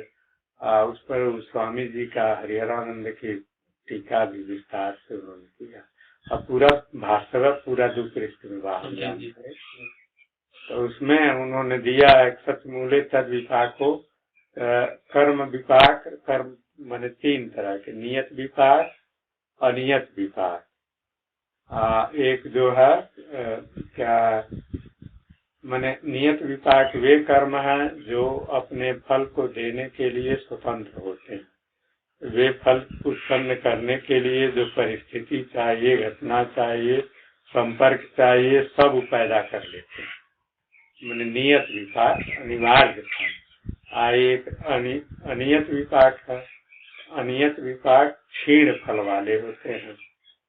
तो जब क्षीण फल वाले होते हैं तो जब अनुकूल संयोग से परिस्थितियां आती हैं तो सक्रिय रहते हैं, और नहीं तो उसमें वो दबे रहते हैं। एक का है ऐसे क्या कर्म आवापगमन, माने उसी में छितराए रहते हैं, हल्का फुल्का जो रहते हैं, जैसे कुछ पुण्य है कुछ पाप है, कुछ पाप है पुण्य अधिक है, तो मान लीजिए पाप का फल दुख के रूप में कुछ आया, लेकिन पुण्य का सुख फल इतना अधिक था तो उसी में छितरा गया, तो उसको आवापगमन कहा गया, माने वहीं छिटा गए, उसका पता न चलना। तो कर्म के 3 स्थितियों में जो नियत विपाक प्रबल इच्छा से बार बार अभ्यास पूर्वक किया जाता है, नियत विपाक के रूप में तैयार होता है, तो वैसी परिस्थिति लाता है, वैसे ही विचार लाएगा, मने पूरा जीवन की चेतना को अपने अधीन कर लेता है। जैसे गीता में है पूर्वाभ्यास न तेनैव ह्रियते है वसोपिसा, अभी नियत विपाक वाला ही होगा तो उसके अंदर होगा, अनियत विपाक होगा तो वह रहेगा, परिस्थिति आने पर जागे। हाँ, कहीं मिलेगा तो कहीं मिलल, कहीं आध्यात्मिक चर्चा तो रुचि हो जाएगी, और एक क्षेत्र आए। हाँ, ऐसे है। तो वैसे ही जितने बुरे भले जो भी कर्म होते हैं वह बिना प्रारब्ध के, बिना पूर्व के संस्कार के ही अपने आप ऊपर से ही नहीं आ जाते हैं, उनका कारण होता है। पढ़िए ऐसा विवेक चूड़ामणि में तो शुरू से अभी कई प्रश्न वैसे ही नहीं। प्रश्न में बताना पड़ेगा। जी लगे महाराज, उसको हम जैसे ठीक है, अपने पढ़िए जहाँ तक। ना जैसे इसमें आया ना ये, तो हम जैसे ये कि अब इसको एक लाइन में कुछ शब्द है जैसे है ये, इसमें जो मुंडकोपनिषद है वो तो हमको अध्याय खड़े समझ में नहीं, जैसे हम कल्पना तो कर ले रहे हैं। देखिए प्रश्नवा में लिखे हैं हम कि हम जैसे पढ़े तो एकदम समझ में नहीं आया, अब उसके बाद लिखा कल्पना ही कर पाया समझ में नहीं, मतलब हम ऐसा किया उसमें जब ठीक से जैसे रसायन विज्ञान में ऐसे कोई लाइनिया लिख रहे शब्द शब्द समझ में आता है, जैसे इसमें नहीं शब्द शब्द समझ में आता है। रसायन विज्ञान बाह्य वृत्ति का मस्तिष्क की ज्ञान है। ये हमें एक आध बार लिखा हुआ कठोपनिषद में भी आया है, मुंडक में भी आया है। मुंडक में कई बार लिखा, अक्षर ब्रह्म लिखा है और ओंकार लिखा है, अक्षर ही ब्रह्म है। ये अक्षर ब्रह्म क्या होता है? हाँ आगे पूछा। जैसे प्रथमा वल्ली में भी द्वितीय अध्याय का कुछ समझ में आया सा लगा, लेकिन कल्पना कर पाया ये कठोपनिषद का नहीं समझ पाया। ठीक है, आएगा। जैसे इसमें लिखा था कठोपनिषद में कि बुद्धि सारथी है, तो फिर समझ में आया कि सारथी है तो क्या स्वतंत्र है, और नहीं स्वतंत्र है तो फिर समष्टि ही सारथी है, वही गवर्न कर रही है फिर तक। अरे इधर उड़ान है, इधर बुद्धि का उड़ान है, उसे आध्यात्मिक लक्ष्य में समायोजित करने की कला चाहिए ना। जी जैसे ठीक है, मान लीजिए एक बार पढ़ने में अगर सब आ जाए कठोपनिषद का ऋषि की चेतना हो जाएगी। जी महाराज, नहीं मुंडक कठोपनिषद तो थोड़ा सा लगा भी कि जैसे कुछ है, लेकिन मुंडकोपनिषद जैसे ज्यादा कठिन नहीं नीच दोनों लगन पड़ा। उसमें लिखा था कि वो तीर जो है वो ओम पे रख करके उसको से हम किसका क्या अर्थ निकाले वेदव्यम सर्वत तन्मय भय। तो इसका क्या अर्थ हम निकाले? हम यह सोचे कि आप जो मंत्रवा जपने के लिए कहे हैं ये है। हाँ वही, हाँ उसी अर्थ में। अच्छा, शुरू में क्या शब्दवा है आवता याद फिर पढ़ी में देखा प्रणवा कैसे धनु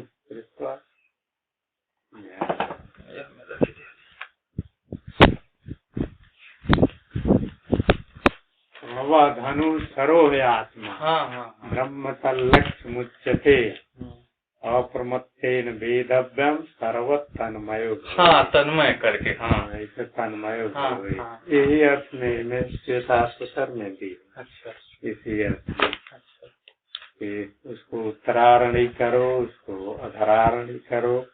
ओम को उपनिषद में ओम शब्द से ही, अच्छा पूरे वैदिक साहित्य में ओम को ही परमात्मा का वाचक ब्रह्म कहा जाता है, मतलब परमात्मा का वाचक नाम कहा जाता है।